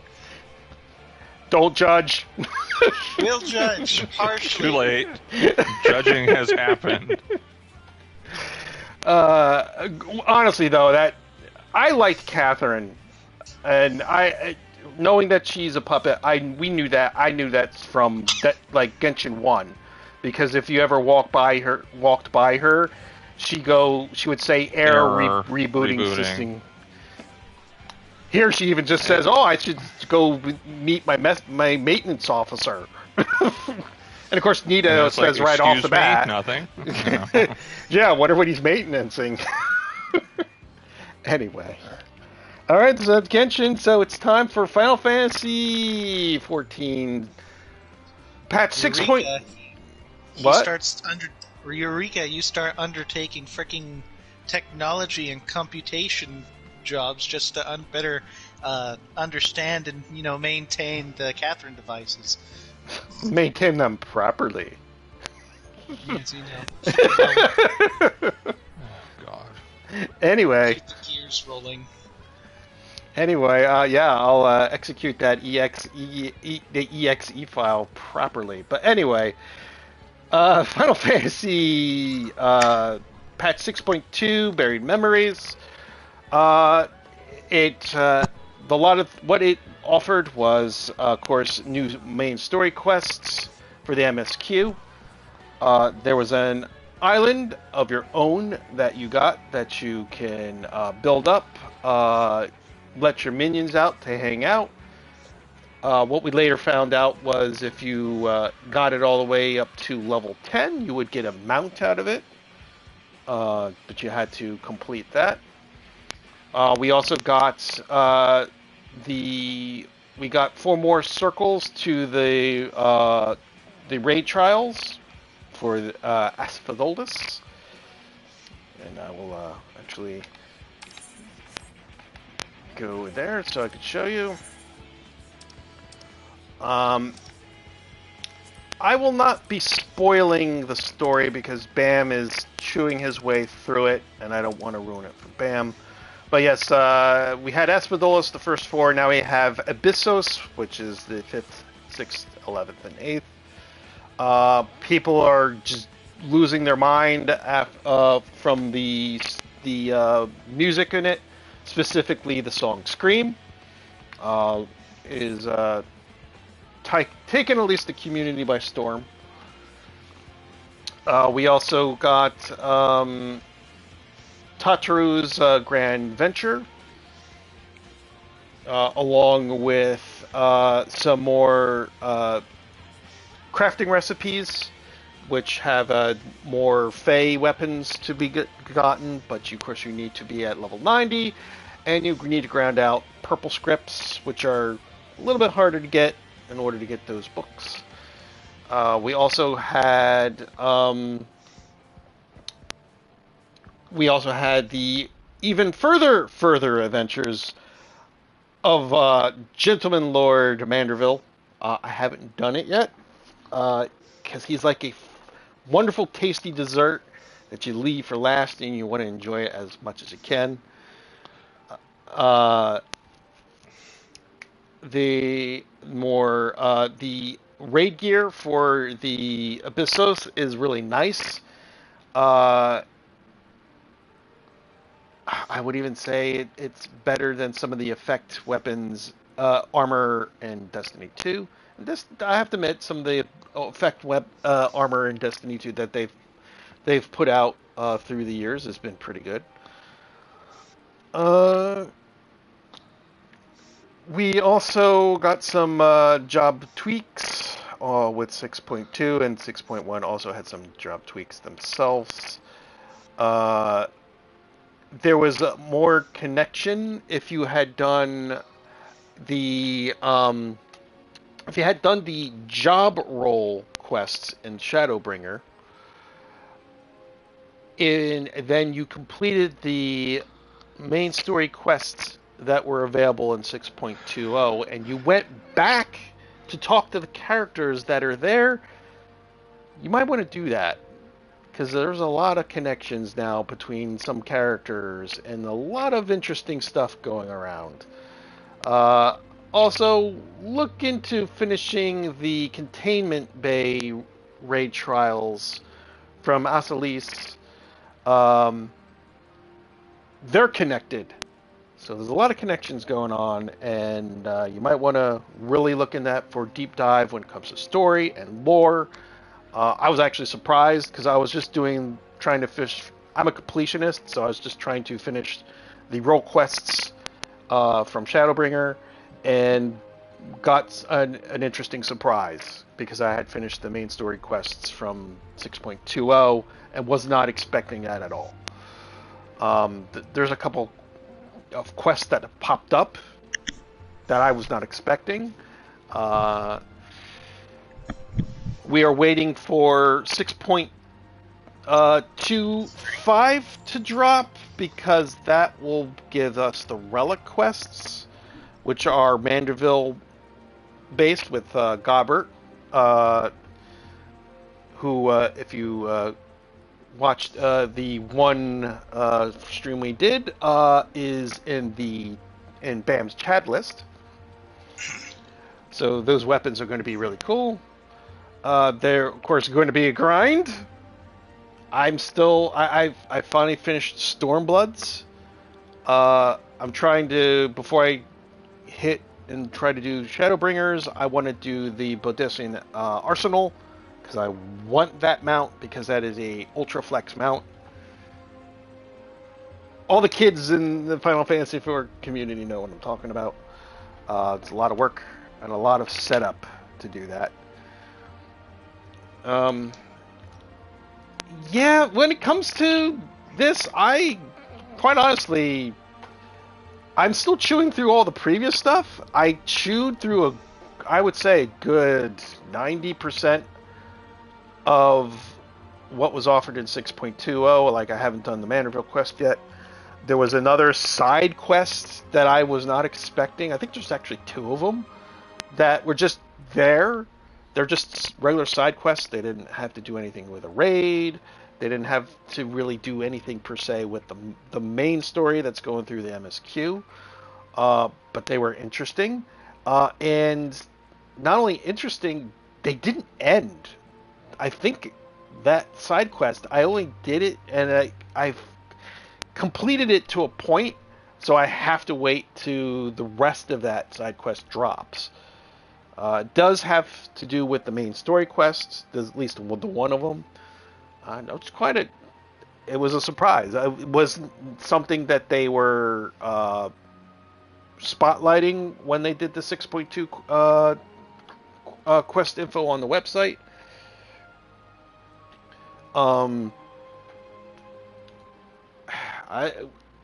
It's almost like Yoshi P and his team can't almost do anything wrong, and that's not to say that they are perfect.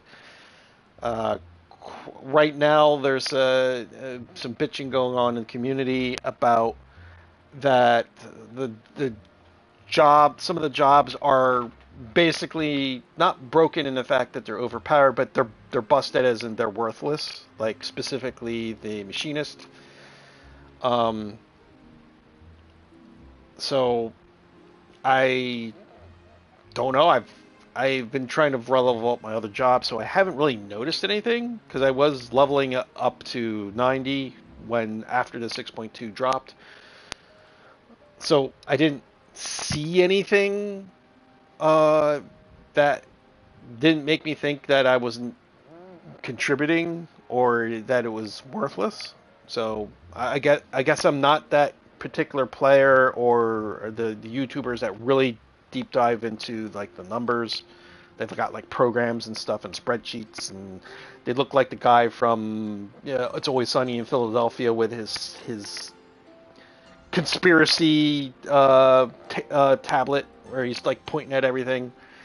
So I can't say if I noticed anything like that, but if there is, then like I said, no one is perfect. when it comes to putting stuff out, because someone is going to find quibbles for something.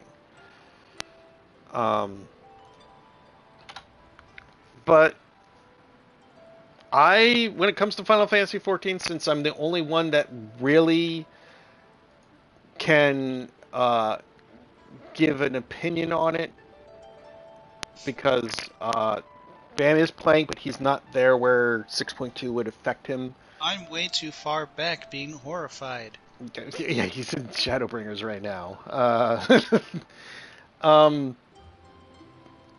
But yeah, there's still some stuff that they mentioned in 6.20 that haven't come out, because 6.0 they have 6.1 and 2 and 3 and 5. Like I said, patch 6.21 was just tweaking of certain job abilities and tweaking some raids and bosses. Nothing important. But with 6.2, it was, of course, they had the duty support. So now you have more dungeons where you can bring in NPCs, and they're not just the main NPCs you've been on this long journey with. They're just random NPCs you can bring in. The Steps of Faith trial was reworked into a solo quest battle. Thornmark trial was revamped. No one really liked doing that because it was annoying. They had adjustments to the PvP. They increased the Glamour Dresser from 400 to 800, because if we all know, the real end game is glams, glams, glams. They redid the Adventure plates.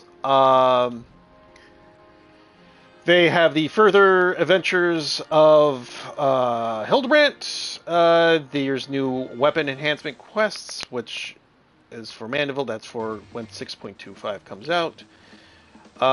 There's the new tribe quest with the Araconda. Actually, I think I pronounced her name wrong. I can tell you right now in a second. They are the Akrasadara. So there's another way of you getting end game tier XP, and of course some stuff you can get from, like a new mount and a new minion and some other items that you can get out there that will help you with various other things. There is still stuff that they hasn't dropped yet for 6.2, because it's 6.25. 6 is a 6.2. We're still waiting for another Beast Tribe to come out. Also, the Hildebrandt weapon quests won't come out until 6.25. Also, we're waiting for the dungeons that will deal with a certain character from Ul'dah. That hasn't come out yet. That'll come out in 6.25. We also, cause like I said, we had the Island Sanctuary came out. Other than that, I mean, I chewed through the main story quest, and you simply don't just fast forward the story. You just don't in Final Fantasy XIV, because you'll miss something if you don't pay attention to what the characters are saying. The raid quests are great. I'm actually more surprised that I enjoyed the Abyssos. It's good. But the one thing that I enjoyed, and I want to do the extreme version of it, is the dungeon that was introduced with the... actually, no, it wasn't. It was a dungeon. There was a dungeon, and then there was a trial. The trial that was... that you had to do... There's some of them... The trials are part of the main story quest. They have been since the beginning. I enjoyed the hell out of that. I can't wait to do the stream. I haven't done the extreme yet for that, but it was a fun fight, and I can't wait to see what they do with extreme. I haven't done it yet because I've been trying to level up stuff. I'm trying to level up my culinarian because it's supposedly the easiest way to get purple scripts, so I can get the new crafting recipes, so I can make stuff for not only just my free company mates, but BAM and a la carte play, so I can gift them with that. I'm not sure if they're sellable on the market. Yeah. I always, Outrider, I know you said, I can't compare Destiny 2 because they're two different monsters. But there's just times when, like, we're talking about the RNG. And the one thing there's the Final Fantasy 14, it's still RNG based, but you're rolling against other players when you're going through the dungeons and even with the raid trials and stuff like that. But they kind of have a system where if you don't get rolls or something doesn't drop for your job, because there are times you can go through and nothing will drop for your particular job, especially in the later levels, you'll clear say you grind the dungeon again, nothing drops, but when you go and you check your inventory, it will eventually just start giving you the gear where you will just end up getting it. If it doesn't drop for you where you don't get a roll for it, you'll just end up getting it. As long as you just keep, playing it. Like there was the time I did one, and I think I ended up only I only got 2 drops where I won, and the rest of my equipment I got from playing after it. So I ended up only having to do the thing 4 times, and I had the full set. Why doesn't Destiny have that? They just don't. You're at the mercy of a horrible system, and I'm shitting on Destiny too. So this is all about Final Fantasy 14. It is a good patch drop. There's no complaints from me. You could say, oh well, that's just because you've already drank the punch. Yeah, you could. If you want to say that's the reason why, but sometimes when the punch is good, you just keep drinking it because it's good. If I were to rate the things, and the only reason I'm doing this is because I don't know, Bam, if you want to talk about your adventures, what you're thinking about Final Fantasy 14, and I don't know how much you want to add to it either, Outrider. But if I were to rate the updates, I think I would actually give Genshin the nod as the best. Final Fantasy the second, but it's a very close race there, very very very very close. I could even say sometimes maybe Final Fantasy might be above, but if I were to be not honest, but if I were to be fair, I would say Genshin was the best. Final Fantasy is a close second, and Destiny would be third.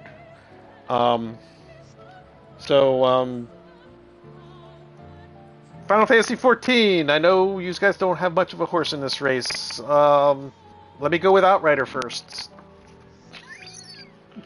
I don't have anything to say about Final Fantasy 14. I had to. I'll just say what I think I've said repeatedly in other venues. I don't remember if I said it here, but if I could have afforded the subscription fee, I would have quit Destiny already. Well, a long time ago. Well, let me ask you this about the thing I said about. I don't want to play it free. I don't want to play it free. I've done free to play. No, I'm not asking that. About what I mentioned about the RNG system in Final Fantasy 14, where if you've played it a while, it eventually just gives you the stuff. Do you think that could work in Destiny 2? Probably not, and people would complain. No. That's why we can't have good things.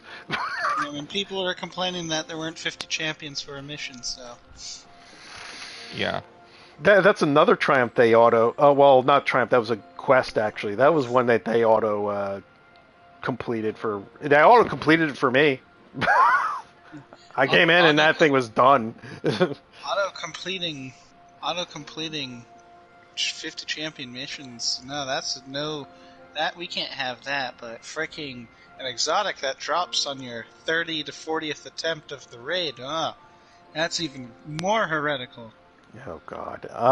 Bam. Oh no. People try to to defend that RNG by going, well, it just encourages you to play. I'm sitting there going, why don't we have, after 25 looted clears, weekly looted clears, if you don't get the raid exotic, then you get it on the 25th. Period. Yeah. Because that would take people, it's 3 a week, that's 9 weeks roughly, maybe 10 weeks, and you're looking at, that's almost 3 months right there of playing a raid, and people are saying, no, you can't do that, it'll ruin the integrity of the game. Yet these are the same fuckheads that use net limiters and everything else, and that doesn't ruin the integrity of the game, but I don't want to get on that. Yeah. Again, I think Vex Mythoclast took me 45 clears. That's 45 weeks. I think that equals what? 1, 2. That's 3 months. No. 45 weeks is closer to a year. Oh, closer to a year. Oh, that's right. And granted, some of them were on other characters. You were doing characters. If you were doing it 3 a week. I think I started doing 3 a week, after my 25th clear, and I'm like, you know what? Yeah. That would have been 15 weeks, which is still, that's almost 4 months of constantly on that, and that just wears people down doing that. You end up not liking the content because you just. I'm not asking to get to drop the first time I clear it, but when it gets to the point when you're you've cleared it, so to give you an example of bad RNG, when the Black Hammer was available, and I know this is an old story amongst us all, there's this guy named Nuclear Womp we play Destiny 2 with. He wanted to get the Black Hammer before it got taken out of the loophole from Crota, and it was available only through Crota Hard. He had 144 clears before he got, and it's not even an exotic. It was a legendary. Mm-hmm. And then 2 weeks later, they nerfed it, and then a week later after that, they got rid of it. It got out of the loophole and became the Black Spindle. They got to work on that RNG system. Bungie has to. It's garbage. When I can get a full set out of Final Fantasy XIV on just a regular dungeon that I don't really have to go back to, but, say I'm leveling up another job and I need the items to get me gear score enough to be able to do higher dungeons, and I can probably get everything in less than 5 runs. Even if I, let's say, only got 2 things that actually dropped for my particular job, which means I will get that because I just hit need and it's mine. I don't know. We've beaten the horse to death. I don't want to talk about it anymore. Bam, your opinions on Final Fantasy XIV. I know 6.2 didn't affect you much, but at least what you're doing now. Well, I'm enjoying the story, just not the fact that they freaking gate-kept my favorite parts off the bat. Can't believe they gave me freaking Alphino first. That tool bag. He's your favorite. No, he isn't. It's far from it. His husbando. Yes. If you call... Okay, so there's Xenos, who calling... him my friend is one thing. Calling Alphino my husbando is a step beyond that. He's working really hard to get these seals Ryder, so they can get an apartment together. Oh God. I'm going to gouge my own ears out. Anyway, go ahead. Sorry. Will not hear this crap from these hooligans. But otherwise, the story is progressing quite nicely. The story is, as usual, doing well. I'm waiting to see if the dungeon I'm on, Ilmeg, I think, Mm-hmm. Dom Meg. I'm waiting to see if that is a good dungeon, because the first dungeon they had for Shadowbringers was It's Dong Meg Cluster again. F. Oh, you mean Holzminster Switch? Yeah, that one was a Cluster F. They introduced a lot of things really quickly. And I'm hoping that the trials are really good too when I'm able to get to those. 'Cause trials for Stormblood was probably the best mechanical part of that. I haven't gotten there yet, Oh, they're pretty good. so we'll see. All right. Keep But going. other than the dungeons and trials, and the small raids, not the alliance raids, because those are freaking bleached to the eyes. How much they spam. I'm really not an MMO person, like gameplay wise. Mm-hmm. Just like I'm not very turn-based. I'm not much of a turn-based fan. But, you know, there's exceptions to this. So I'm hoping Final Fantasy is able to pick up the pace and earn my faith in it. Yeah. Like Persona and Final Fantasy has 7 has done. Or in this case, earn your sub. Yeah. Because otherwise, it's just going to be the story and a select few things as Susano, and otherwise Yeah. there won't We be need to enticed. do that extreme Susano. Just so you can just to hear just your joy and Bam's voice when he does that. He just enjoys that one. That's his favorite. Like mine is Amphitheater. You know, just because the music ramps up and you're just like, you know, like, yeah! You just get pumped. And besides, you're going to get the best part of Shadowbringers, where you get to do the Alliance raid that was done by Yakutaru, your favorite. So you're going to be in heaven. Just for that, I'm putting Final Fantasy last. Just for that, Final Fantasy's third, Destiny's second, Genshin's first place. How dare you? Final Fantasy second, people. Anyway, yeah. Well, No. Here's the question then, because really you can't really give much on the patch because you're not affected by it. Genshin Impact and Destiny. Between the three of us, Outrider, which one did you like the best? Genshin. Bam? Genshin. Genshin. It's unanimous. We're all Simplords. And, well, like I said, with my 3 games that I've got, because I have a third horse in the race, Genshin. Genshin Impact was the best update out of the 3 games that I play.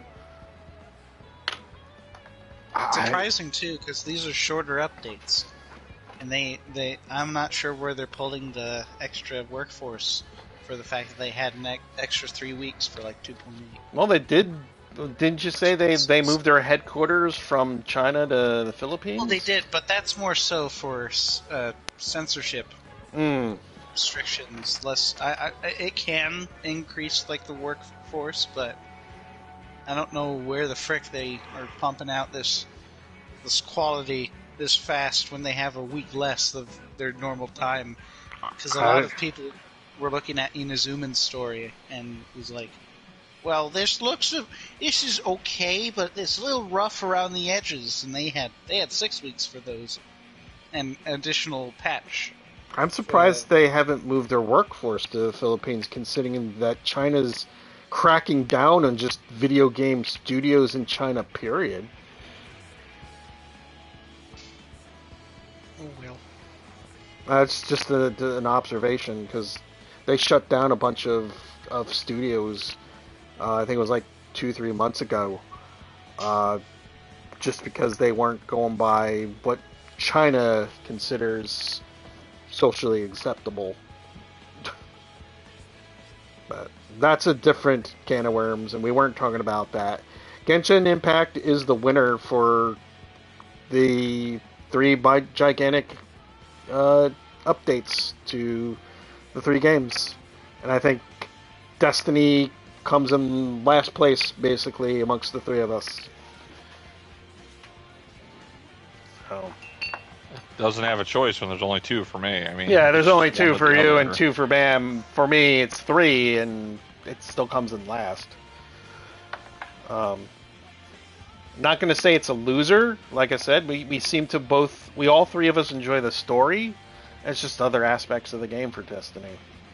Yeah, there's 8 years worth of other aspects that it's reached the, well, this is where it's going to stay. I do want to add one thing about Genshin before we get going.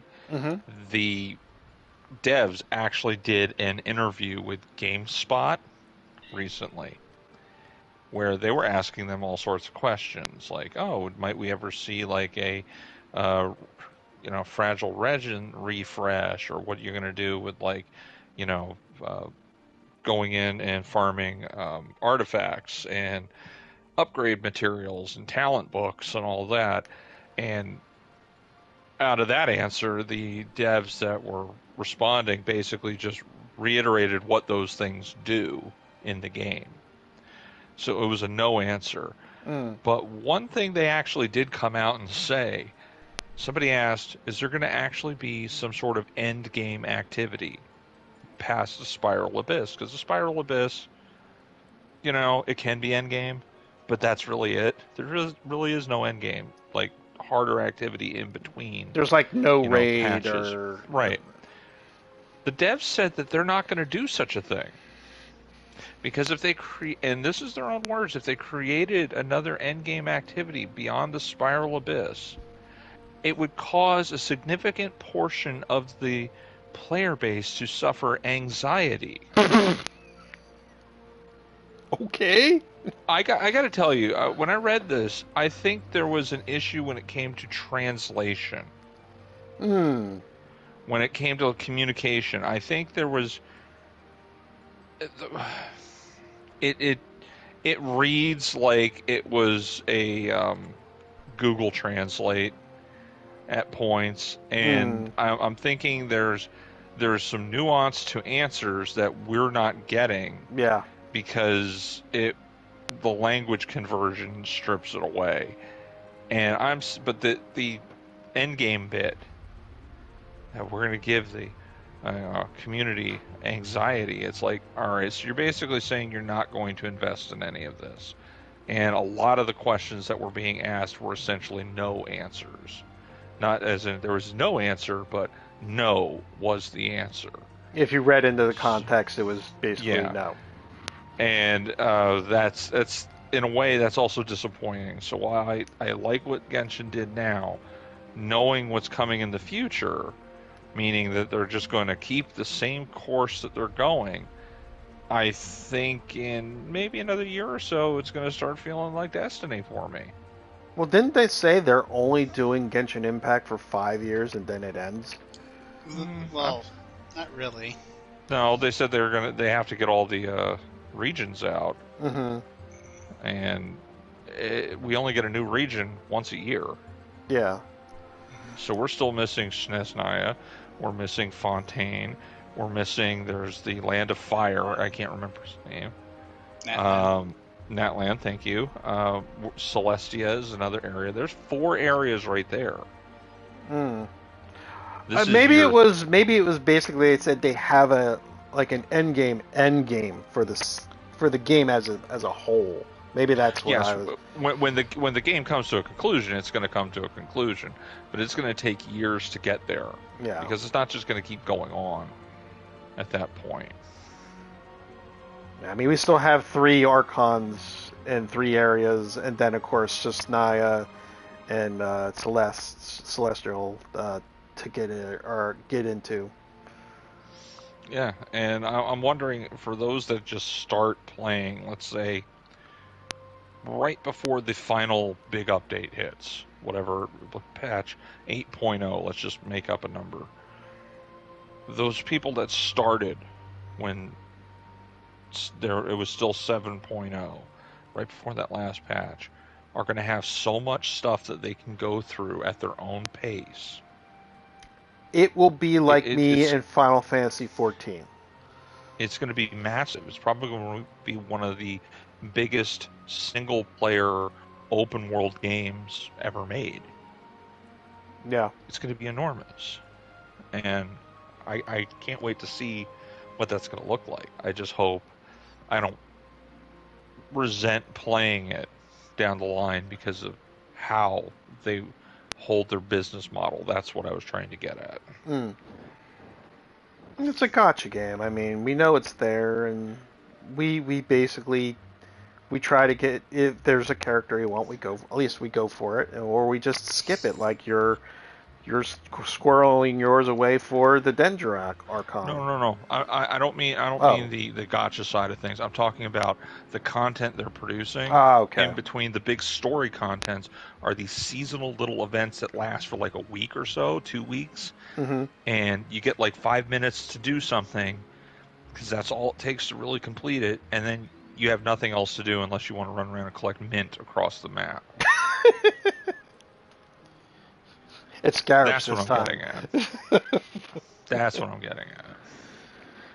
But here's the thing. I log, like I said, I log on every day, do my dailies.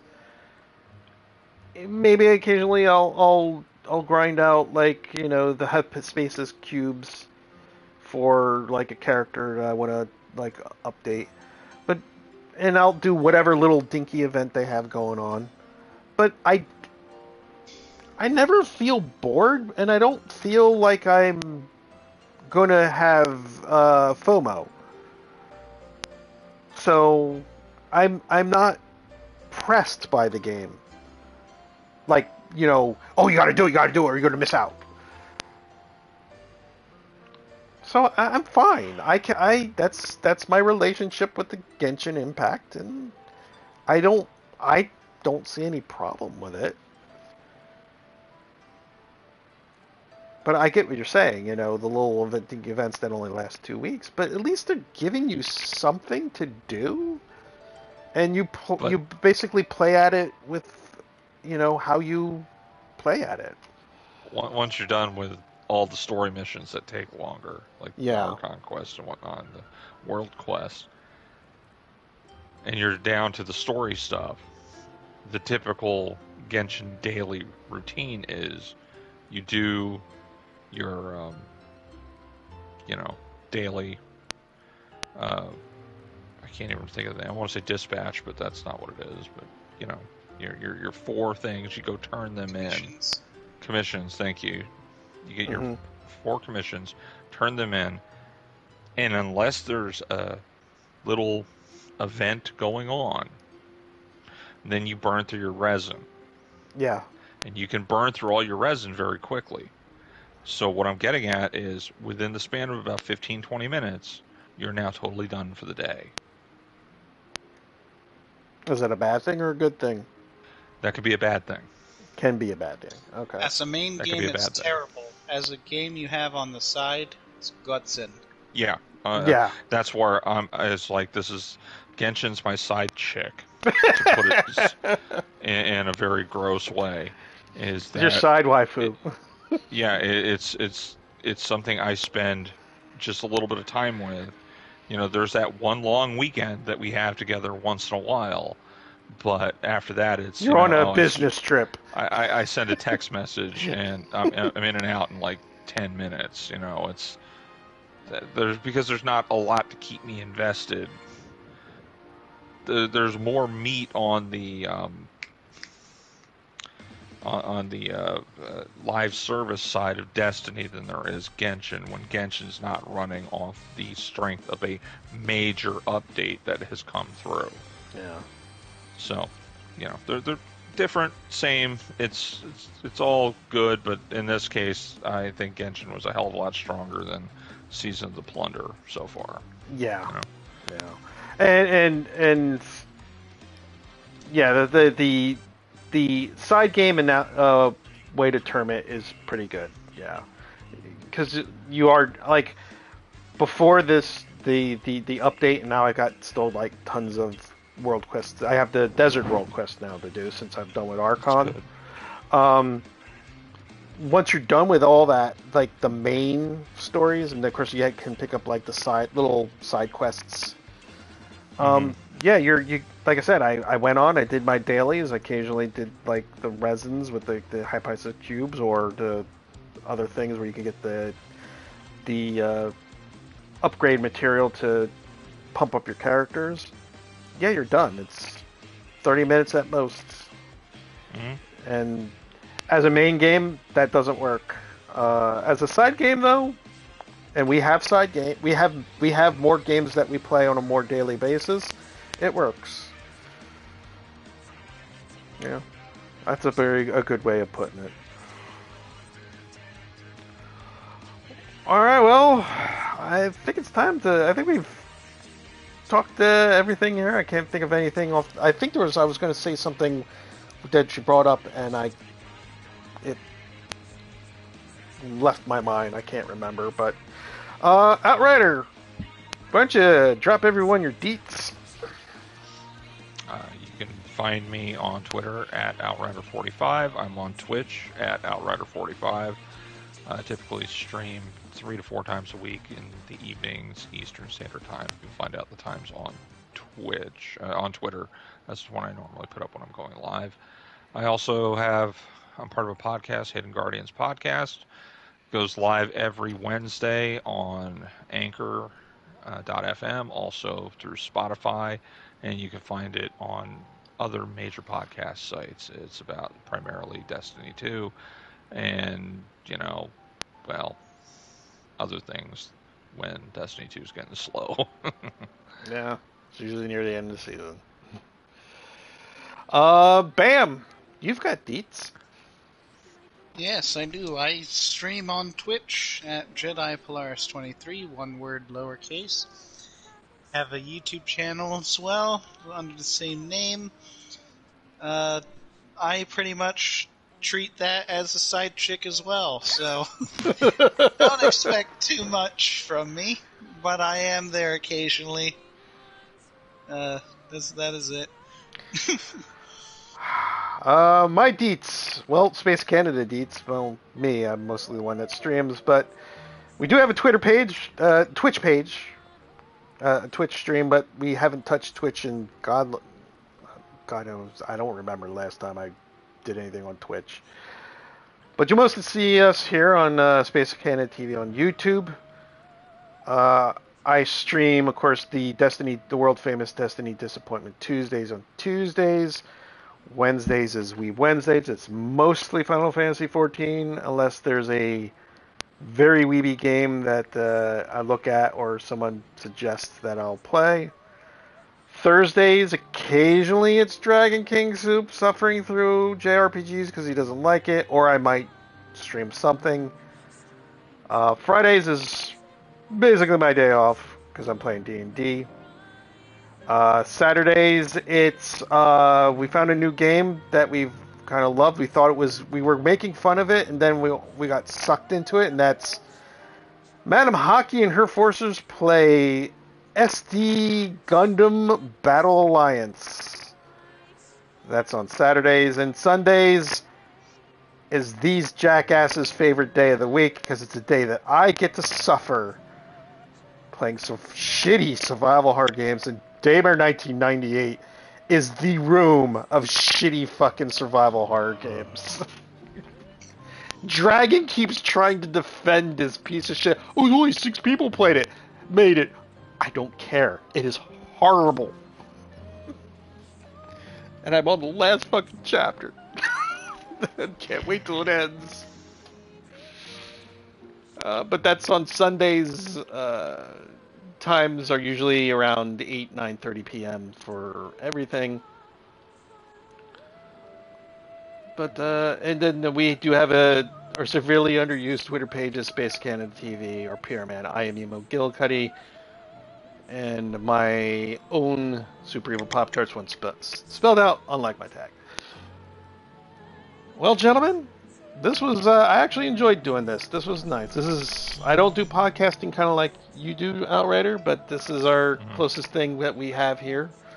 We picked a subject. It just happened to the planets aligned, and 3 games that, well, 2 specifically that the 3 of us play, and 1 that I've been playing for over a year, and Bam has gotten into, and you at least know about.